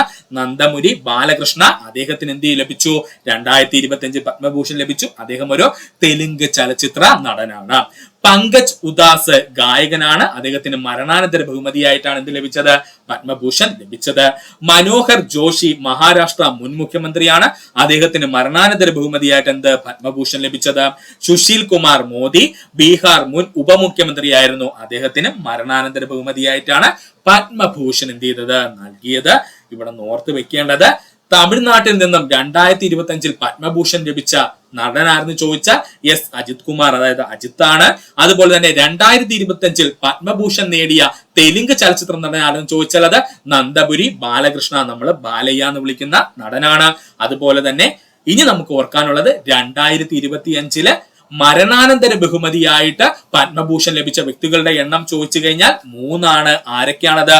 പങ്കജ് ഉദാസ് ഗായകനാണ്, മനോഹർ ജോഷി മഹാരാഷ്ട്രൻ മുഖ്യമന്ത്രിയായിരുന്നു, സുശീൽ കുമാർ മോദി ബീഹാർ ഉപമുഖ്യമന്ത്രിയായിട്ടിരുന്ന വ്യക്തിയാണ്. ഈ 3 വ്യക്തിത്വങ്ങൾക്കാണ് 2025 പത്മഭൂഷൺ എങ്ങനെ ലഭിച്ചത്? മരണാനന്തര ബഹുമതിയായിട്ട് ലഭിച്ചത്. ഡിഗ്രി ലെവൽ വരുമ്പോൾ ഇങ്ങനെയൊക്കെ കീറി മുറിച്ച് നമ്മൾ കറണ്ട് അഫയേഴ്സ് പഠിക്കണം. അടുത്തതായി നമ്മൾ നോക്കാൻ പോകുന്നത് ഗോൾഡൻ ഗ്ലോബ് പുരസ്കാരം 2025 ആണ്. ഗോൾഡൻ ഗ്ലോബ് പുരസ്കാരം 2025. 2025 82ാമത് ഗോൾഡൻ ഗ്ലോബ് പുരസ്കാരമാണ് പ്രഖ്യാപിച്ചത്. 2025 82ാമത് ഗോൾഡൻ ഗ്ലോബ് പുരസ്കാരമാണ് പ്രഖ്യാപിച്ചത്. 2025 ഗോൾഡൻ ഗ്ലോബ് പുരസ്കാരത്തിന് മികച്ച ഇംഗ്ലീഷ് ഇതര സിനിമാ വിഭാഗത്തിൽ മത്സരിച്ച ഇന്ത്യൻ ചിത്രം ചോദിച്ചാൽ all we imagine as light, അതായത് പായൽ കബാഡിയ ആയിരുന്നു അതിന്റെ സംവിധായക. വളരെ ഇമ്പോർട്ടന്റ് ആയിരുന്നു, ഒരുപാട് തവണ പീസ് റിപ്പീറ്റ് ചെയ്തൊരു ചിത്രവുമായിരുന്നത്. അപ്പോൾ 2025 82ാമത് ഗോൾഡൻ ഗ്ലോബ് പുരസ്കാരങ്ങൾക്ക് വേണ്ടിയിട്ട് ഇന്ത്യയിൽ നിന്നും മത്സരിച്ച ഇംഗ്ലീഷ് ഇതര സിനിമാ വിഭാഗത്തിൽ വന്നത് ഏതാണ്? ആൾ വി ഇമാജിൻ ആസ് ലൈറ്റ് ആണ്. ഇതിന്റെ സംവിധായിക ആരാണ്? പായൽ കബാഡിയയാണ്. ഇനി ഗോൾഡൻ ഗ്ലോബ് പുരസ്കാരം 2 രീതിയിലാണ് കൊടുക്കുന്നത് ചിത്രങ്ങൾക്ക്. മീൻസ് എന്താണ്? ഡ്രാമ ചിത്രങ്ങളും മറ്റൊന്നെന്താണ്? കോമഡി അല്ലെങ്കിൽ മ്യൂസിക്. ഇങ്ങനെ 2 രീതിയിലാണ് പ്രധാനമായിട്ടും ഗോൾഡൻ ഗ്ലോബ് പുരസ്കാരം പ്രഖ്യാപിക്കുന്നത്. അതിൽ ഡ്രാമ വിഭാഗത്തിൽ ഗോൾഡൻ ഗ്ലോബ് പുരസ്കാരം ലഭിച്ച മികച്ച ചിത്രം എന്ന് പറയുന്നത് ബ്രൂട്ടലിസ്റ്റ് ആണ്. ഇത് ഇമ്പോർട്ടന്റ് ആണ്, ചോദിക്കും. 2025 ഗോൾഡൻ ഗ്ലോബൽ ഡ്രാമ ചിത്രം എന്ന് ചോദിച്ചാൽ അത് ബ്രൂട്ടലിസ്റ്റ് ആണ്. 2025 ഗോൾഡൻ ഗ്ലോബൽ പുരസ്കാരത്തിൽ മികച്ച ഡ്രാമ ചിത്രമായി തിരഞ്ഞെടുത്തത് ബ്രൂട്ടലിസ്റ്റിനെ ആയിരുന്നു. മികച്ച ഇംഗ്ലീഷ് ഇതര സിനിമയായി തിരഞ്ഞെടുത്തത് എമിലിയ പെരസ് ആണ്. മികച്ച ഇംഗ്ലീഷ് ഇതര സിനിമയായി തിരഞ്ഞെടുക്കപ്പെട്ടത് എമിലിയ പെരേസിനെയാണ്.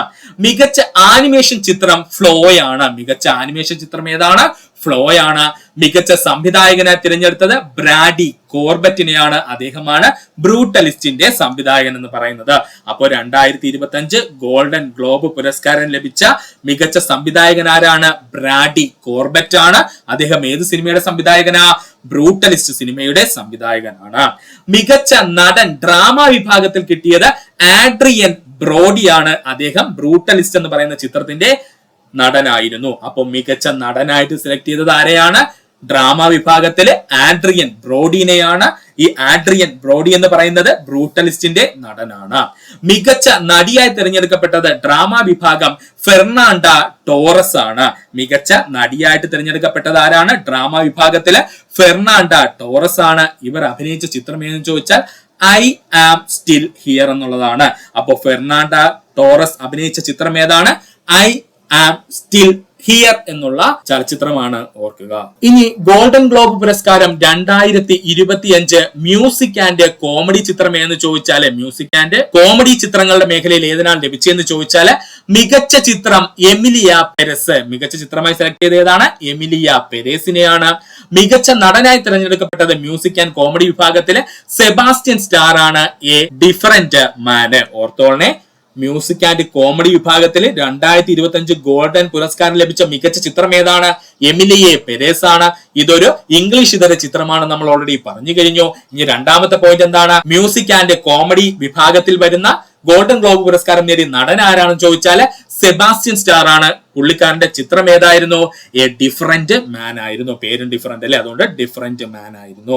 മികച്ച നടി ഡെമി മ്യൂർ ആണ്. ദി സബ്സ്റ്റൻസ്, ഒരുപാട് ചർച്ച ചെയ്യപ്പെട്ട ഒരു നല്ലൊരു ചിത്രമായിരുന്നു ദി സബ്സ്റ്റൻസ് എന്ന് പറയുന്നത്.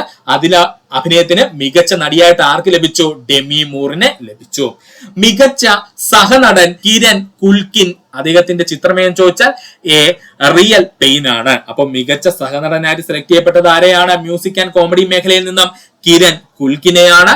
എ റിയൽ പെയിൻ എന്നുള്ളതാണ് പുള്ളിക്കാരന്റെ ചിത്രം. മികച്ച സഹനടിയായി സെലക്ട് ചെയ്യപ്പെട്ടത് സോ സാൽഡാനെയാണ്. അവർ എമിലിയെ പെരേസിലെ നടിയാണ്. മികച്ച സഹനടിയായിട്ട് സെലക്ട് ചെയ്യപ്പെട്ടത് ആരെയാണ്?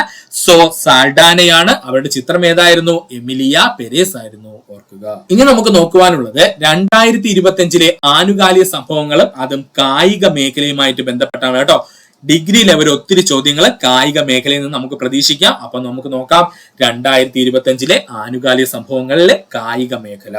ദേശീയ കായിക അവാർഡ് 2024, 2025 പ്രഖ്യാപിച്ചിരുന്നു. അവ ഏതൊക്കെയാണ് നമുക്ക് നോക്കാം. മേജർ ധ്യാൻചന്ദ് ഖേൽ രത്ന പുരസ്കാരം, ആദ്യമായി നമ്മൾ നോക്കാൻ പോകുന്നത് മേജർ ധ്യാൻചന്ദ് ഖേൽ രത്ന പുരസ്കാരം. 2024 മേജർ ധ്യാൻചന്ദ് ഖേൽ രത്ന പുരസ്കാരം നേടിയവരുടെ എണ്ണം 4 ആണ്. 2024 മേജർ ധ്യാൻചന്ദ് ഖേൽ രത്ന പുരസ്കാരം നേടിയവരുടെ എണ്ണം എത്രയാണ്? 4 ആണ്. ആരൊക്കെയാണ് അവര്?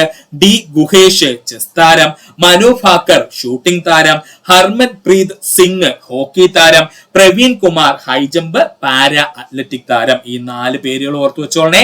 2024 മേജർ ധ്യാൻചന്ദ് ഖേൽ രത്ന പുരസ്കാരം നേടിയവരുടെ എണ്ണം 4 ആണ്. ആരൊക്കെയാണ് അവര്? ഡി ഗുഹേഷ് ചെസ് താരം, മനു ഭാക്കർ ഷൂട്ടിംഗ് താരം, ഹർമൻ പ്രീത് സിംഗ് ഹോക്കി താരം, പ്രവീൺ കുമാർ ഹൈജമ്പ് പാര അത്ലറ്റ് താരം. ഓർക്കുക. അർജുന പുരസ്കാര ജേതാക്കളാണ് ഇനി നമുക്ക് നോക്കുവാനുള്ളത്. നോക്കാം. അർജുന പുരസ്കാര ജേതാക്കൾ 2024 അർജുന അവാർഡ് നേടിയ കായിക താരങ്ങളുടെ എണ്ണം 32. 2024 അർജുന അവാർഡ് നേടിയ കായിക താരങ്ങളുടെ എണ്ണം 32 ആണ്. ആരൊക്കെയാണ് അവര്? സജൻ പ്രകാശ് നീന്തൽ താരം, കേരളത്തിൽ നിന്നുള്ള സജൻ പ്രകാശ് നീന്തൽ താരം, സലിമ ഹോക്കി താരം, സലിമ ടിറ്റെ ഹോക്കി താരമാണ്, സ്വപ്നിൽ സുരേഷ് കുസാലെ ഷൂട്ടിംഗ് താരം, സ്വപ്നിൽ സുരേഷ് കുസാലെ ഷൂട്ടിംഗ് താരം, സർബ്ജ്യോതി സിംഗ് ഷൂട്ടിംഗ് താരം, സർബ്ജ്യോതി സിംഗ് ഷൂട്ടിംഗ് താരം, അഭയ് സിംഗ് സ്ക്വാഷ് താരം, അഭയ് സിംഗ് സ്ക്വാഷ് താരം, അമൻ ഗുസ്തി താരം, അമൻ ഗുസ്തി താരം, ജ്യോതി യാർരാജി അത്ലറ്റ് താരം, ജ്യോതി യാർരാജി അവരൊരു അത്ലറ്റ് ആണ്, ജ്യോതി യാർരാജി അത്ലറ്റ് ആണ്, അന്നു റാണി അത്ലറ്റ് ആണ്, അന്നു റാണി അത്ലറ്റ് ആണ്. ഓർക്കുക, ഇവിടെ ഇമ്പോർട്ടന്റ് ആയിട്ട് പഠിക്കുവാനുള്ളത് 2024 അർജുന പുരസ്കാരം നേടിയ മലയാളി എന്നറിയപ്പെടുന്നത് സജൻ പ്രകാശ് ആണ്. പുള്ളിക്കാരൻ എന്താണ്? ഒരു നീന്തൽ താരമാണ്. അപ്പോ ഒന്നുകൂടി 2024 അർജുന അവാർഡ് നേടിയ കായിക താരങ്ങളുടെ എണ്ണം 32 ആണ്. അതിൽ പ്രധാനപ്പെട്ടവരാരൊക്കെയാ? സജൻ പ്രകാശ് നീന്തൽ താരം, അദ്ദേഹം കേരളക്കാരനാണ്. സലിമ ടിറ്റെ ഹോക്കി താരം, സ്വപ്നിൽ സുരേഷ് കുസാലെ ഷൂട്ടിംഗ് താരം, സർബ്ജ്യോത് സിംഗ് ഷൂട്ടിംഗ് താരം, അഭയ് സിംഗ് സ്ക്വാഷ് താരം, അമൻ ഗുസ്തി താരം, ജ്യോതി യാർരാജി അവരുടെ അത്ലറ്റ് ആണ്, അന്നു റാണി അത്ലറ്റ് ആണ്. ഓർക്കുക, അന്നു റാണി അത്ലറ്റ് ആണ്. ഓർക്കുക. അർജുന പുരസ്കാരം ജേതാക്കൾ ആജീവനാന്ത വിഭാഗമാണ് നമ്മൾ ഇനി നോക്കാൻ പോകുന്നത്. അർജുന പുരസ്കാര ജേതാക്കൾ ആജീവനാന്ത പുരസ്കാരം Sucha Singh athlete, Sucha Singh athlete, Murlikant Rajaram Petkar para swimming താരം, മുരളീകാന്ത് രാജാറാം പേട്കർ പാരാ സ്വിമ്മിംഗ് താരം. ഈ 2 വ്യക്തികൾക്കാണ് 2024 അർജുന പുരസ്കാരം ആജീവനാന്ത വിഭാഗത്തില് ലഭിച്ചത്. അടുത്തതാണ് ദ്രോണാചാര്യ പുരസ്കാരം. ഏതാണ്? ദ്രോണാചാര്യ പുരസ്കാര ജേതാക്കള് സുഭാഷ് റാണ പാരാഷൂട്ടിങ്, ദീപാലി ദേശ്പാണ്ഡെ ഷൂട്ടിങ്, സന്ദീപ് സ്വാങ്കൻ ഹോക്കി. ഓർക്കുക, 2024 ദ്രോണാചാര്യ പുരസ്കാര ജേതാക്കൾ ആരൊക്കെയാണ്? സുഭാഷ് റാണ പാരാഷൂട്ടിങ്, ദീപാലി ദേശ്മുഖ് ഷൂട്ടിങ്, സന്ദീപ് സ്വാംഗാൻ എന്താണ്? ഹോക്കി താരമാണ്. 2024 ദ്രോണാചാര്യ പുരസ്കാരം ആജീവനാന്ത വിഭാഗത്തിൽ ലഭിച്ചത് എസ് മുരളീധരൻ. അദ്ദേഹം ബാഡ്മിന്റൺ പരിശീലകനാണ്. അർമാൻഡോ ആഗനലോ കൊളാക്കോ ഇദ്ദേഹം ഒരു ഫുട്ബോൾ താരമാണ്. പേര് കേൾക്കുമ്പോൾ നമുക്ക് തോന്നും ഇന്റർനാഷണൽ ഫുട്ബോൾ താരമാണെന്ന് അല്ലെങ്കിൽ ഫുട്ബോൾ പരിശീലനാണെന്ന്. അല്ല, അദ്ദേഹം ഗോവക്കാരനാണ് കേട്ടോ. ഇവിടെ നിന്ന് നമ്മൾ പഠിക്കുവാനുള്ളത് 2024 ദ്രോണാചാര്യ ആജീവനാന്ത വിഭാഗ പുരസ്കാരം നേടിയ മലയാളി ആരാ? എസ് മുരളീധരനാണ്. ഓർക്കുക. അടുത്തതായി നമുക്ക് നോക്കുവാനുള്ളത് 2025 ഖോഖോ ലോകകപ്പ് ആണ്. ഓർക്കുക, 2025 ഖോഖോ ലോകകപ്പ്. ഖോഖോ ലോകകപ്പിന്റെ ആദ്യ പതിപ്പാണ് 2025 നടന്നത്. ഖോഖോ ലോകകപ്പിന്റെ ആദ്യ പതിപ്പാണ് 2025 നടന്നത്. ഖോഖോ ലോകകപ്പിന്റെ വേദിയായത് ഇന്ദിരാഗാന്ധി ഇൻഡോർ സ്റ്റേഡിയം, ന്യൂഡൽഹി. സ്റ്റേഡിയത്തിന്റെ പേര് മറന്നുപോലെ. ഖോഖോ ലോകകപ്പിന് വേദിയായത് ഇന്ദിരാഗാന്ധി ഇൻഡോർ സ്റ്റേഡിയം, ന്യൂഡൽഹി. ഖോഖോ ലോകകപ്പിന്റെ ഭാഗ്യചിഹ്നങ്ങളാണ് തേജസ്സും താരയും. ഖോഖോ ലോകകപ്പിന്റെ ഭാഗ്യചിഹ്നങ്ങൾ എന്നറിയപ്പെടുന്നത് തേജസ്സും താരയുമാണ്. ഖോഖോ ലോകകപ്പിൽ പങ്കെടുത്ത രാജ്യങ്ങളുടെ എണ്ണം 23. ഖോഖോ ലോകകപ്പിൽ പങ്കെടുത്ത രാജ്യങ്ങളുടെ എണ്ണം 23. ഖോഖോ ലോകകപ്പിൽ പങ്കെടുത്ത പുരുഷ ടീമുകളുടെ എണ്ണം 20. ഖോഖോ ലോകകപ്പിൽ പങ്കെടുത്ത പുരുഷ ടീമുകളുടെ എണ്ണം എത്രയാണ്? 20 ആണ്. ഖോഖോ ലോകകപ്പ് പുരുഷ വിഭാഗം ജേതാക്കൾ ഇന്ത്യയാണ്. റണ്ണറപ്പ് ആയത് നേപ്പാളാണ്. ഓർത്തോളനെ, ഖോഖോ ലോകകപ്പ് പുരുഷ വിഭാഗം ജേതാക്കൾ ആരാണ്? നമ്മുടെ സ്വന്തം ഇന്ത്യയാണ്. അതുപോലെ റണ്ണറപ്പ് ആയത് ആരാണ്? നമ്മുടെ അയൽരാജ്യമായിട്ടുള്ള നേപ്പാളാണ്. ഓർക്കുക. ഖോഖോ ലോകകപ്പിൽ പങ്കെടുത്ത വനിതാ ടീമുകളുടെ എണ്ണം 19. ഖോഖോ ലോകകപ്പിൽ പങ്കെടുത്ത വനിതാ ടീമുകളുടെ എണ്ണം 19. ഖോഖോ ലോകകപ്പിൽ വനിതാ വിഭാഗം ജേതാക്കൾ ഇന്ത്യ തന്നെയാണ്. റണ്ണറപ്പ് ആയത് നേപ്പാൾ തന്നെയാണ്. ഒരു വ്യത്യാസവും ഇല്ല കേട്ടോ. ഖോഖോ ലോകകപ്പ് വനിതാ വിഭാഗം ജേതാക്കൾ ഇന്ത്യയാണ്. റണ്ണറപ്പ് ആയത് നേപ്പാളാണ്. ഖോഖോ ലോകകപ്പ് ഇന്ത്യൻ പുരുഷ ടീം ക്യാപ്റ്റൻ പ്രദീപ് വൈക്കർ ആണ്. ഖോഖോ ലോകകപ്പ് ഇന്ത്യൻ പുരുഷ ടീം ക്യാപ്റ്റൻ ആരാണ്? പ്രദീപ് വൈക്കർ ആണ്. ഖോഖോ ലോകകപ്പ് വനിതാ ടീം ക്യാപ്റ്റൻ പ്രിയങ്ക ഇംഗ്ലയാണ്. ഖോഖോ ലോകകപ്പ് വനിതാ ടീം ക്യാപ്റ്റൻ പ്രിയങ്ക ഇംഗ്ലയാണ്. പ്രഥമ ഖോഖോ ലോകകപ്പ് ഇന്ത്യൻ പുരുഷ ടീമിൽ ഉൾപ്പെട്ട മലയാളി താരം ബി നിഖിലാണ്. പ്രഥമ ഖോഖോ ലോകകപ്പ് ഇന്ത്യൻ പുരുഷ ടീമിൽ ഉൾപ്പെട്ട മലയാളി താരമാരാണ്? ബി നിഖിലാണ്. ഇന്ത്യൻ നാഷണൽ ഖോഖോ ടീമിനായി 3 വർഷത്തെ സ്പോൺസർഷിപ്പ് കരാർ പ്രഖ്യാപിച്ച സംസ്ഥാനം ഒഡീഷയാണ്. ഇന്ത്യൻ നാഷണൽ ഖോഖോ ടീമിനായി 3 വർഷത്തെ സ്പോൺസർഷിപ്പ് കരാർ പ്രഖ്യാപിച്ച സംസ്ഥാനം ഏതാണ്? ഒഡീഷയാണ്. ഓർക്കുക. അടുത്തതായി നമുക്ക് നോക്കുവാനുള്ളത് 2025 ക്രിക്കറ്റ് മേഖലയിൽ നടന്ന പ്രധാനപ്പെട്ട ആനുകാലിക സംഭവങ്ങളാണ്. ക്രിക്കറ്റ് മേഖലയുമായി ബന്ധപ്പെട്ട ചോദ്യങ്ങൾ ഉറപ്പായിട്ടും നമ്മുടെ PSC ചോദിക്കുന്നതാണ്. അതുകൊണ്ട് നമുക്കവ വ്യക്തമായിട്ട് പഠിക്കാം. 2025 ക്രിക്കറ്റ് മേഖലയിൽ നടന്ന ആനുകാലിക സംഭവങ്ങൾ. ICC അവാർഡ് 2024 നമ്മൾ ആദ്യം നോക്കാൻ പോകുന്നത്. ICC award 2024. 2024 പുരുഷ ക്രിക്കറ്റ് താരത്തിന് നൽകുന്ന സർ ഗാർഫീൽഡ് സോബേഴ്സ് ട്രോഫി ലഭിച്ചത് ജസ്പ്രീത് ബുംറയാണ്. ഇദ്ദേഹം ഇന്ത്യൻ ക്രിക്കറ്റ് താരം, ഇന്ത്യയുടെ ഫാസ്റ്റ് ബൗളർ ആണ് കേട്ടോ. ആര്? ജസ്പ്രീത് ബുംറ. 2024 പുരുഷ ക്രിക്കറ്റ് താരത്തിന് നൽകുന്ന സർ ഗാർഫീൽഡ് സോബേഴ്സ് ട്രോഫി ലഭിച്ചത് ആർക്കാണ്? ജസ്പ്രീത് ബുംറയ്ക്കാണ്. ഇദ്ദേഹം ആരാ? ഇന്ത്യൻ ക്രിക്കറ്റ് താരം, ഇന്ത്യയുടെ ഒരു പേസ് ബൗളർ ആണ്. ആദ്യമായി ICC പുരുഷ ക്രിക്കറ്റർ ഓഫ് ഇയർ പുരസ്കാരം നേടുന്ന ഇന്ത്യൻ പേസ് ബൗളർ ആരെന്ന് ചോദിച്ചാൽ അത് ജസ്പ്രീത് ബുംറയാണ്. ഇമ്പോർട്ടന്റ് ആണ്. ആദ്യമായി ICC പുരുഷ ക്രിക്കറ്റർ ഓഫ് ദ ഇയർ പുരസ്കാരം നേടുന്ന ആദ്യ ഇന്ത്യൻ പേസ് ബൗളർ ആണെന്ന് ചോദിച്ചാൽ അത് ജസ്പ്രീത് ബുംറയാണ്. 2024 ICC test cricket of the year പുരസ്കാരവും ICC പുരുഷ ക്രിക്കറ്റർ ഓഫ് ദ ഇയർ പുരസ്കാരവും നേടിയ വ്യക്തി ജസ്പ്രീത് ബുംറയാണ്. ഇങ്ങനെയൊക്കെ ആയിരിക്കും ചോദ്യം വരുന്നത്. 2024 ICC test cricket of the year പുരസ്കാരവും 2024 തന്നെ ICC പുരുഷ ക്രിക്കറ്റ് ഓഫ് ദ ഇയർ പുരസ്കാരവും നേടിയ വ്യക്തിയാണെന്ന് ചോദിച്ചാൽ അത് ജസ്പ്രീത് ബുംറയാണ്. ICC cricket of the year പുരസ്കാരം ലഭിക്കുന്ന 5ാമത്തെ ഇന്ത്യക്കാരനാണ് ആര്? Jasprit Bumrah. ICC cricket of the year പുരസ്കാരം ലഭിക്കുന്ന 5ാമത്തെ ഇന്ത്യക്കാരനാണ് ആര്? ജസ്പ്രീത് ബുംറ എന്നുകൂടി ഓർക്കുക. 2024 വനിതാ ക്രിക്കറ്റ് താരത്തിന് നൽകുന്ന റേച്ചൽ ഹെയ്കോ ഫ്ലിന്റ് പുരസ്കാരം കരസ്ഥമാക്കിയത് അമേലിയ കെർ. ഇവർ ന്യൂസിലാൻഡ് ക്രിക്കറ്റ് താരമാണ്. 2024 വനിതാ ക്രിക്കറ്റ് താരത്തിന് നൽകുന്ന റേച്ചൽ ഹെയ്ഹോ ഫ്ലിന്റ് പുരസ്കാരം കരസ്ഥമാക്കിയത് അമേലിയ കെർ ആണ്. ഇവരൊരു ന്യൂസിലാൻഡ് താരമാണ്, ഓർക്കുക. 2024 പുരുഷ ഏകദിന ക്രിക്കറ്റ് താരം അസമത്തുള്ള ഒമർ സായി. ഇവർ അഫ്ഗാനിസ്ഥാൻ ക്രിക്കറ്റ് താരമാണ്. 2024 പുരുഷ ഏകദിന ക്രിക്കറ്റ് താരമായി തിരഞ്ഞെടുക്കപ്പെട്ടത് അസമത്തുള്ള ഒമർ സായി ആണ്. ഇവരുടെ അഫ്ഗാനിസ്ഥാൻ താരമാണ്. 2024 വനിതാ ഏകദിന ക്രിക്കറ്റ് താരം സ്മൃതി മന്ദാന. ഇന്ത്യൻ ക്രിക്കറ്റ് താരമാണ് സ്മൃതി മന്ദാന, ഓർക്കണേ. 2024 വനിതാ ക്രിക്കറ്റ് താരം ആരായിരുന്നു? സ്മൃതി മന്ദാനയായിരുന്നു. ഇവരൊരു ക്രിക്കറ്റ് താരമാണ്. 2024 പുരുഷ T20 ക്രിക്കറ്റ് താരം ആർഷ്ദീപ് സിംഗ്. ഇന്ത്യക്കാരനാണ് അദ്ദേഹം. 2024 പുരുഷ T20 ക്രിക്കറ്റ് താരമായി തിരഞ്ഞെടുക്കപ്പെട്ടത് അർഷ്ദീപ് സിംഗ് ആണ്. ഇദ്ദേഹം ഇന്ത്യൻ ക്രിക്കറ്റ് താരമാണ്. 2024 വനിതാ T20 ക്രിക്കറ്റ് താരമായി തിരഞ്ഞെടുക്കപ്പെട്ടത് അമേലിയ കെർ ആണ്. അവർ ന്യൂസിലാൻഡ് താരമാണ്. 2024 വനിതാ T20 ക്രിക്കറ്റ് താരമായി തിരഞ്ഞെടുക്കപ്പെട്ടത് ആരെയാ? അമേലിയ കെറിനെയാണ്. അവരൊരു ന്യൂസിലാൻഡ് താരമാണ്.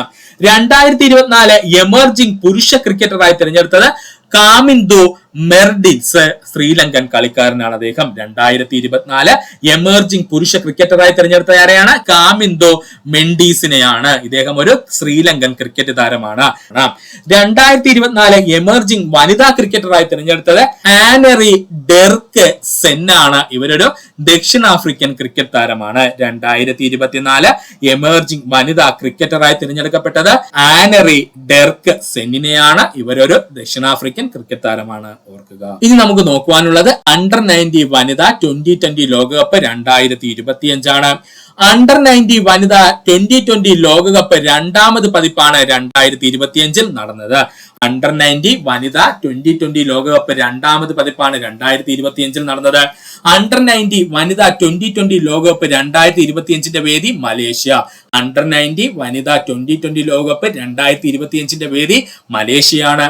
അണ്ടർ 90 വനിതാ 2020 ലോകകപ്പ് 2025 കിരീട ജേതാക്കൾ ഇന്ത്യയാണ്. റണ്ണറപ്പ് ആയത് ദക്ഷിണാഫ്രിക്കയാണ്. അണ്ടർ 90 വനിതാ 2020 ലോകകപ്പ് 2025 കിരീട ജേതാക്കൾ ഇന്ത്യയാണ്. റണ്ണറപ്പ് ആയത് ദക്ഷിണാഫ്രിക്കയാണ്. അണ്ടർ 90 വനിതാ 2020 ലോകകപ്പ് 2025 ഇന്ത്യൻ ക്യാപ്റ്റൻ നിക്കി പ്രസാദ് ആണ്. അണ്ടർ 90 വനിതാ 2020 ലോകകപ്പ് ഇന്ത്യൻ ക്യാപ്റ്റൻ ആരെന്ന് ചോദിച്ചാല് അത് നിക്കി പ്രസാദ് ആയിരുന്നു. 2025 അണ്ടർ 90 വനിതാ ലോകകപ്പ് ഹാട്രിക് നേടുന്ന ആദ്യ ഇന്ത്യൻ ബൗളർ വൈഷ്ണവി ശർമ്മയാണ്. 2025 അണ്ടർ 90 വനിതാ 2020 ലോകകപ്പിൽ ഹാട്രിക് നേടുന്ന ആദ്യ ഇന്ത്യൻ ബൗളർ ആരാണ്? വൈഷ്ണവി ശർമ്മയാണ്. ഫൈനലിലെ താരമായി തിരഞ്ഞെടുക്കപ്പെട്ടത് ഗോൺ ഗാഡി ത്രിഷയാണ്. ഇത് ഇന്ത്യൻ പ്ലെയർ തന്നെയാണ് കേട്ടോ. ഫൈനലിലെ താരമായി തിരഞ്ഞെടുക്കപ്പെട്ടത് ആരാണ്? ഗോൺഗാഡി ത്രിഷയാണ്. അണ്ടർ 90 2020 വനിതാ ലോകകപ്പ് ചരിത്രത്തിൽ സെഞ്ചുറി നേടിയ ആദ്യ താരം ഗോൺഗാഡി ത്രിഷയാണ്. അണ്ടർ 90 വനിതാ 2020 ലോകകപ്പ് ചരിത്രത്തിൽ ആദ്യമായി സെഞ്ചുറി നേടുന്ന താരം എന്നറിയപ്പെടുന്നത് ഗോൺഗാഡി ത്രിഷയാണ്. അണ്ടർ 90 വനിതാ 2020 ലോകകപ്പിൽ ഇടം നേടിയ മലയാളി താരം VJ ജ്യോതിഷ. ഇമ്പോർട്ടന്റ് ആണ്. അണ്ടർ 90 വനിതാ 2020 ലോകകപ്പിൽ ഇടം നേടിയ മലയാളി താരം VJ ജ്യോതിഷയാണ്. തുടർച്ചയായി രണ്ടാം തവണയും അണ്ടർ 90 വനിതാ 2020 ലോകകപ്പ് നേടുന്ന രാജ്യം ഇന്ത്യ. ഇമ്പോർട്ടന്റ് ആണ്. തുടർച്ചയായി രണ്ടാം തവണയും അണ്ടർ 90 വനിതാ 2020 ലോകകപ്പ് നേടുന്ന രാജ്യം ഇന്ത്യയാണ്. പ്രഥമ അണ്ടർ 90 വനിതാ 2020 ലോകകപ്പ് ജേതാക്കളായ രാജ്യം ഏതാണ്? ഇന്ത്യയാണ്. അതുകൂടെ ഒന്ന് ഓർക്കുക. ഇനി നമുക്ക് നോക്കുവാനുള്ളത് BCCI നമൻ അവാർഡ് 2025 ആണ്. BCCI നമൻ അവാർഡ് 2025 വേദിയായ നഗരം മുംബൈ. BCCI നമൻ അവാർഡ് 2025 വേദിയായ നഗരം മുംബൈയാണ്. ഇന്ത്യൻ ക്രിക്കറ്റിലെ അസാധാരണ നേട്ടങ്ങൾ കൈവരിച്ചവർക്ക് ആദരസൂചകമായി നൽകുന്ന അവാർഡാണ് BCCI നമൻ അവാർഡ്. ഇന്ത്യൻ ക്രിക്കറ്റിലെ അസാധാരണ നേട്ടങ്ങൾ കൈവരിച്ചവർക്ക് ആദരസൂചകമായി നൽകുന്ന അവാർഡാണ് BCCI Naman award. Colonel CK Naidu lifetime achievement award ലഭിച്ചത് ആർക്കാണ്? സച്ചിൻ ടെണ്ടുൽക്കറിനാണ്. Colonel CK Naidu lifetime achievement award ആർക്കാ ലഭിച്ചത്?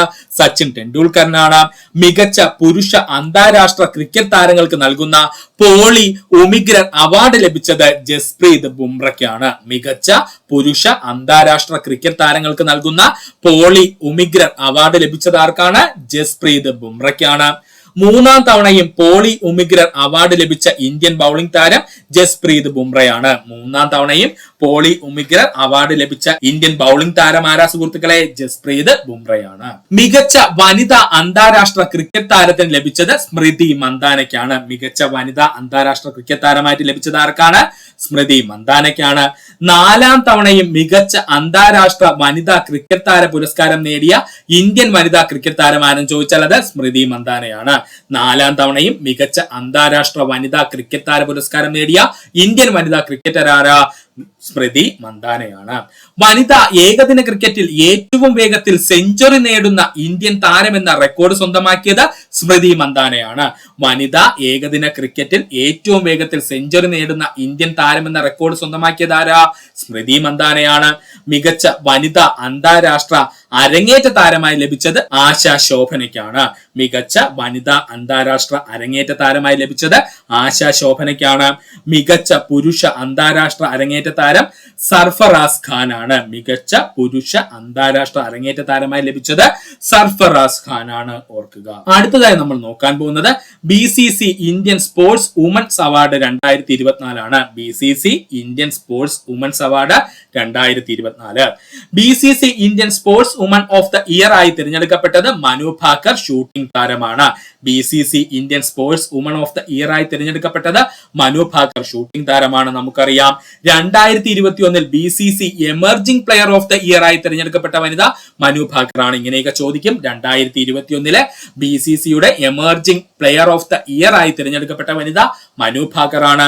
BCC പാര sports woman of the year ആയി തിരഞ്ഞെടുക്കപ്പെട്ടത് അവനി ലെഹറ. ഇദ്ദേഹം ഒരു പാര ഷൂട്ടിംഗ് താരമാണ്. BCC പാര sports woman of the year ആയി തിരഞ്ഞെടുക്കപ്പെട്ടത് ആരെയാ? അവനി ലെഹറയാണ്. അവരൊരു പാര ഷൂട്ടിംഗ് താരമാണ്. BCC emerging player of the year ആയി തിരഞ്ഞെടുക്കപ്പെട്ടത് ശീതൽ ദേവി പാര അമ്പെയ്ത്ത് താരമാണ്. BCC emerging player of the year ആയിട്ട് തിരഞ്ഞെടുക്കപ്പെട്ടത് ശീതൽ ദേവിനെയാണ്. അവരൊരു പാര അമ്പെയ്ത്ത് താരമാണ്. BCC lifetime achievement award ലഭിച്ചത് മിതാലി രാജിനാണ്. അവരൊരു ക്രിക്കറ്റ് താരമാണ്. ഇന്ത്യൻ ക്രിക്കറ്റ് താരമായിട്ടുള്ള മിതാലി രാജിനാണ് BCC lifetime achievement award ലഭിച്ചത്. ഇനി നമുക്ക് നോക്കുവാനുള്ളത് 2024-2025 രഞ്ജി ട്രോഫി മത്സരം. 2024-2025 രഞ്ജി ട്രോഫി മത്സരം. 2024-2025 രഞ്ജി ട്രോഫി മത്സര ജേതാക്കൾ വിദർഭ. ഇമ്പോർട്ടന്റ്. 2024-2025 രഞ്ജി ട്രോഫി കിരീട ജേതാക്കൾ ആരാ? വിദർഭയാണ്. 2024-2025 രഞ്ജി ട്രോഫി ഫൈനൽ മത്സരത്തിൽ വിദർഭയുമായി സമനിലയിലെത്തിയ സംസ്ഥാനം കേരളം. ഇതാണ് മോസ്റ്റ് ഇമ്പോർട്ടന്റ് പോയിന്റ് ആയിട്ട് പഠിക്കുവാനുള്ളത്. 2024-2025 രഞ്ജി ട്രോഫി ഫൈനൽ മത്സരത്തിൽ വിദർഭയുമായി സമനിലയിലെത്തിയ സംസ്ഥാനം കേരളമാണ്. ഫൈനൽ മത്സരത്തിൽ ഒന്നാം ഇന്നിംഗ്സിൽ വിദർഭ നേടിയ ലീഡാണ് വിജയിയായി പ്രഖ്യാപിക്കാൻ കാരണം കേട്ടോ. ഫൈനൽ മത്സരത്തിൽ ഒന്നാം ഇന്നിംഗ്സിൽ വിദർഭ നേടിയ ലീഡാണ് വിജയിയായി പ്രഖ്യാപിക്കാൻ കാരണം. വിദർഭയുടെ മൂന്നാമത്തെ രഞ്ജി ട്രോഫി കിരീടമാണ് ഇത്. ഓർക്കുക. വിദർഭയുടെ മൂന്നാമത്തെ രഞ്ജി ട്രോഫി കിരീട നേട്ടമാണ് 2024-25 ലഭിച്ച രഞ്ജി ട്രോഫി കിരീടം. ചരിത്രത്തിൽ ആദ്യമായി കേരളം രഞ്ജി ട്രോഫി ഫൈനൽ മത്സരത്തിലെത്തിയത് 2024-2025 രഞ്ജി ട്രോഫി മത്സരം. ചരിത്രത്തിൽ ആദ്യമായി കേരളം രഞ്ജി ട്രോഫി ഫൈനൽ മത്സരത്തിലെത്തിയത് 2024-2025 രഞ്ജി ട്രോഫി മത്സരത്തിലായിരുന്നു. പ്ലെയർ ഓഫ് ദ മാച്ച് ആയി തിരഞ്ഞെടുക്കപ്പെട്ടത് ഡാനിഷ് മെലേവർ ആണ്. പ്ലെയർ ഓഫ് ദ മാച്ച് ആയി തിരഞ്ഞെടുക്കപ്പെട്ടത് ആരെയാണ്? ഡാനിഷ് മെലേവറിനെ ആയിരുന്നു. പ്ലെയർ ഓഫ് ദ സീരീസ് ആയി തിരഞ്ഞെടുക്കപ്പെട്ടത് ഹർഷ് ദുബേനെയാണ്. പ്ലെയർ ഓഫ് ദ സീരീസ് ആയി തിരഞ്ഞെടുക്കപ്പെട്ടത് ഹർഷ് ദുബെയാണ്. കേരള ടീമിന്റെ ക്യാപ്റ്റൻ ആയിരുന്നത് സച്ചിൻ ബേബിയാണ്. ഇമ്പോർട്ടന്റ് ആണ്, പഠിച്ചോളണം. കേരള ടീമിന്റെ ക്യാപ്റ്റൻ ആരായിരുന്നു രഞ്ജി ട്രോഫി മത്സരത്തില്? സച്ചിൻ ബേബി ആയിരുന്നു. വിദർഭ ടീം ക്യാപ്റ്റൻ അക്ഷയ് ബത്കർ ആയിരുന്നു. വിദർഭ ടീമിന്റെ ക്യാപ്റ്റൻ ആരായിരുന്നു? അക്ഷയ ബത്കർ ആയിരുന്നു. കേരളത്തിന് വേണ്ടി രഞ്ജി ട്രോഫി സെമി ഫൈനലിൽ സെഞ്ചുറി നേടിയ ആദ്യ മലയാളി ക്രിക്കറ്റ് താരം മുഹമ്മദ് അസുറുദ്ദീൻ ആണ്. ഇമ്പോർട്ടന്റ് ആണ്. കേരളത്തിന് വേണ്ടി രഞ്ജി ട്രോഫി മത്സരത്തിൽ സെഞ്ചുറി നേടിയ ആദ്യ മലയാളി ക്രിക്കറ്റ് താരം മുഹമ്മദ് അസുറുദ്ദീൻ ആയിരുന്നു. ഓർക്കുക. ഇനി നമുക്ക് നോക്കുവാനുള്ളത് ക്രിക്കറ്റുമായി ബന്ധപ്പെട്ട മറ്റു ആനുകാലിക സംഭവങ്ങളാണ്. ക്രിക്കറ്റുമായി ബന്ധപ്പെട്ട മറ്റ് ആനുകാലിക സംഭവങ്ങൾ. ലിസ്റ്റ് എ ക്രിക്കറ്റിൽ 180 റൺസ് നേടുന്ന ഏറ്റവും പ്രായം കുറഞ്ഞ താരം എന്ന റെക്കോർഡ് സ്വന്തമാക്കിയത് Ayush Mhatre. List A cricket 180 runs നേടുന്ന ഏറ്റവും പ്രായം കുറഞ്ഞ താരം എന്ന റെക്കോർഡ് സ്വന്തമാക്കിയത് ആരാണ്? ആയുഷ് മെത്രയാണ്. Border Gavaskar trophy 2024-25 test cricket പരമ്പര ജേതാക്കൾ ഓസ്ട്രേലിയ. അതായത് ഇന്ത്യയും ഓസ്ട്രേലിയയും ടെസ്റ്റ് ക്രിക്കറ്റ് പരമ്പരനെയാണ് ബോർഡർ ഗവാസ്കർ ട്രോഫി മത്സരം എന്നറിയപ്പെടുന്നത്, അല്ലെങ്കിൽ ടെസ്റ്റ് ക്രിക്കറ്റ് എന്നറിയപ്പെടുന്നത്. ഇതിൽ വിജയിച്ചതാരാണ്? ഓസ്ട്രേലിയയാണ്. ശാരീരിക വൈകല്യമുള്ളവരുടെ 2025 ചാമ്പ്യൻസ് ട്രോഫി ക്രിക്കറ്റ് കിരീടം ജേതാക്കൾ ഇന്ത്യയാണ്. ഇമ്പോർട്ടന്റ് ആണ്. ശാരീരിക വൈകല്യമുള്ളവരുടെ 2025 ചാമ്പ്യൻസ് ട്രോഫി ക്രിക്കറ്റ് കിരീടം നേടിയത് ആരെന്ന് ചോദിച്ചാൽ ഇന്ത്യയാണ്. അന്താരാഷ്ട്ര 2020 മത്സരത്തിൽ ഇന്ത്യക്ക് വേണ്ടി ഏറ്റവും വേഗത്തിൽ സെഞ്ചുറി നേടിയ രണ്ടാമത്തെ ക്രിക്കറ്റ് താരം എന്ന നേട്ടം സ്വന്തമാക്കിയത് അഭിഷേക് ശർമ്മയാണ്. അന്താരാഷ്ട്ര T20 മത്സരത്തിൽ ഇന്ത്യക്ക് വേണ്ടി ഏറ്റവും വേഗത്തിൽ സെഞ്ചുറി നേടിയ രണ്ടാമത്തെ ക്രിക്കറ്റ് താരം എന്ന നേട്ടം സ്വന്തമാക്കിയത് അഭിഷേക് ശർമ്മയാണ്. അന്താരാഷ്ട്ര T20 ക്രിക്കറ്റിൽ ഇന്ത്യക്കാരന്റെ ഏറ്റവും ഉയർന്ന സ്കോർ നേടിയ താരം അഭിഷേക് ശർമ്മയാണ്. അന്താരാഷ്ട്ര T20 ക്രിക്കറ്റ് മത്സരത്തിൽ ഇന്ത്യക്കാരൻ നേടുന്ന ഏറ്റവും ഉയർന്ന സ്കോർ നേടിയത് ആരെന്ന് ചോദിച്ചാൽ അഭിഷേക് ശർമ്മയാണ്. ഇന്ത്യക്ക് വേണ്ടി ഏകദിന ക്രിക്കറ്റിൽ അരങ്ങേറിയ ഏറ്റവും പ്രായം കൂടിയ രണ്ടാമത്തെ താരം എന്ന റെക്കോർഡ് സ്വന്തമാക്കിയത് വരുൺ ചക്രവർത്തി. ഇന്ത്യക്ക് വേണ്ടി ഏകദിന ക്രിക്കറ്റിൽ അരങ്ങേറുന്ന ഏറ്റവും പ്രായം കൂടിയ രണ്ടാമത്തെ താരമെന്ന റെക്കോർഡ് സ്വന്തമാക്കിയത് വരുൺ ചക്രവർത്തി. ICCയുടെ അഴിമതി വിരുദ്ധ നിയമപ്രകാരം വിലക്ക് ലഭിക്കുന്ന ആദ്യ വനിതാ ക്രിക്കറ്റ് താരം ഷൊഹേലി അക്തർ ആണ്. ഓർക്കുക, ICCയുടെ അഴിമതി വിരുദ്ധ നിയമപ്രകാരം വിലക്ക് ലഭിക്കുന്ന ആദ്യ വനിതാ ക്രിക്കറ്റ് താരം ഏതെന്ന് ചോദിച്ചാൽ അത് ഷൊഹേലി അക്തർ ആണ്. ഏകദിന ക്രിക്കറ്റിൽ 14,000 റൺസ് തികയ്ക്കുന്ന ലോകത്തിലെ മൂന്നാമത്തെ ക്രിക്കറ്റ് താരം എന്ന നേട്ടം സ്വന്തമാക്കിയ ഇന്ത്യൻ ക്രിക്കറ്റ് താരം ആരെന്ന് ചോദിച്ചാൽ വിരാട് കോഹ്ലിയാണ്. ഇമ്പോർട്ടന്റ് ആണ്. ഏകദിന ക്രിക്കറ്റിൽ 14,000 റൺസ് തികയ്ക്കുന്ന, എത്രയാണ്? 14,000 റൺസ് തികയ്ക്കുന്ന ലോകത്തിലെ മൂന്നാമത്തെ ക്രിക്കറ്റ് താരം എന്നറിയപ്പെടുന്നത് ആരാണ്? നമ്മുടെ സ്വന്തം വിരാട് കോഹ്ലിയാണ്. ഒന്നാമത്തെ വ്യക്തി ആരായിരുന്നു 14,000 റൺസ് തികച്ചത്? സച്ചിൻ ടെണ്ടുൽക്കർ ആയിരുന്നു. രണ്ടാം താരമായിരുന്നു ചോദിച്ചാൽ കുമാർ സംഗക്കാര. എവിടത്തെയാണ്? നമ്മുടെ ശ്രീലങ്കയുടെ പ്ലെയർ ആയിട്ടുള്ള കുമാർ സംഗക്കാരയാണ് രണ്ടാം താരം. മൂന്നാം താരമായതാരാണ്? നമ്മുടെ ഇന്ത്യയുടെ സ്വന്തം വിരാട് കോഹ്ലിയാണ്. അന്താരാഷ്ട്ര ഏകദിന ക്രിക്കറ്റിൽ ഏറ്റവും കൂടുതൽ ക്യാച്ചുകൾ സ്വന്തമാക്കിയ വിക്കറ്റ് കീപ്പർ അല്ലാത്ത ഇന്ത്യൻ താരം എന്ന നേട്ടം സ്വന്തമാക്കിയത് വിരാട് കോഹ്ലിയാണ്. അന്താരാഷ്ട്ര ഏകദിന ക്രിക്കറ്റിൽ ഏറ്റവും കൂടുതൽ ക്യാച്ച് സ്വന്തമാക്കിയ വിക്കറ്റ് കീപ്പർ അല്ലാത്ത ഇന്ത്യൻ താരം എന്ന നേട്ടം സ്വന്തമാക്കിയത് വിരാട് കോഹ്ലിയാണ്. ഓർക്കുക. 2025 മാർച്ചിൽ അന്താരാഷ്ട്ര ഏകദിന ക്രിക്കറ്റ് മത്സരത്തിൽ നിന്നും വിരമിക്കൽ പ്രഖ്യാപിച്ച ഓസ്ട്രേലിയൻ താരം സ്റ്റീവ് സ്മിത്ത് ആണ്. ഓർക്കണേ, 2025 മാർച്ചില് അന്താരാഷ്ട്ര ഏകദിന ക്രിക്കറ്റ് മത്സരത്തിൽ നിന്നും വിരമിക്കൽ പ്രഖ്യാപിച്ച ഓസ്ട്രേലിയൻ താരം സ്റ്റീവ് സ്മിത്ത് ആണ്. The journey my story from backyard cricket to Australian captain എന്ന ആത്മകഥ എഴുതിയത് സ്റ്റീവ് സ്മിത്ത് ആണ്. വിരമിച്ചു കഴിഞ്ഞാൽ അവരുടെ ബുക്കുകൾ ഉണ്ടെങ്കിൽ PSC ഉറപ്പായിട്ടും ചോദിക്കും. അതുകൊണ്ടാണ് നമ്മൾ എടുത്തു പറഞ്ഞത്. The journey my story from backyard cricket to Australian captain എന്ന ആത്മകഥ എഴുതിയതാരാണ്? സ്റ്റീവ് സ്മിത്ത് ആണ്. ലോറൻസ് വേൾഡ് സ്പോർട്സ് പുരസ്കാരത്തിനുള്ള ചുരുക്കപ്പട്ടികയിൽ ഇടം നേടിയ ഇന്ത്യൻ ക്രിക്കറ്റ് താരം ഋഷഭ് പന്ത് ആണ്. ലോറൻസ് വേൾഡ് സ്പോർട്സ് പുരസ്കാരത്തിനുള്ള ചുരുക്കപ്പട്ടികയിൽ ഇടം നേടിയ ഇന്ത്യൻ ക്രിക്കറ്റ് താരം ഋഷഭ് പന്ത് ആണ്. സച്ചിൻ ടെണ്ടുൽക്കറിന് ശേഷം ലോറൻസ് വേൾഡ് സ്പോർട്സ് പുരസ്കാരത്തിനുള്ള ചുരുക്കപ്പട്ടികയിൽ ഇടം നേടിയ രണ്ടാമത്തെ ഇന്ത്യൻ ക്രിക്കറ്റ് താരമാണ് ഋഷഭ് പന്ത്. സച്ചിൻ ടെണ്ടുൽക്കറിന് ശേഷം ലോറൻസ് വേൾഡ് സ്പോർട്സ് പുരസ്കാരത്തിനുള്ള ചുരുക്കപ്പട്ടികയിൽ ഇടം നേടിയ രണ്ടാമത്തെ ഇന്ത്യൻ ക്രിക്കറ്റ് താരമാണ് ഋഷഭ് പന്ത്. ഓർക്കുക. ഇത്രയും നേരം ഈ വീഡിയോയുടെ സുഹൃത്തുക്കളെല്ലാവർക്കും നന്ദി, നമസ്കാരം. നിങ്ങൾക്ക് ഈ വീഡിയോ ഇഷ്ടമായി നിങ്ങളുടെ സുഹൃത്തുക്കൾ കൂടി ഒന്ന് ഷെയർ ചെയ്ത് കൊടുക്കുക. അതിനോടൊപ്പം തന്നെ നമ്മുടെ ചാനൽ സബ്സ്ക്രൈബ് ചെയ്ത് സഹായിക്കുക. സബ്സ്ക്രൈബ് ബട്ടനോട് ചേർന്നുള്ള ബെൽ ബട്ടൺ അമർത്തി കഴിഞ്ഞാൽ നമ്മൾ അപ്ലോഡ് ചെയ്യുന്ന വീഡിയോകൾ അപ്പോൾ തന്നെ സുഹൃത്തുക്കളെ നിങ്ങളിലെത്തുന്നതാണ്. സുഹൃത്തുക്കളെല്ലാവർക്കും നന്ദി, നമസ്കാരം. നല്ലൊരു ദിവസം നേരുന്നു.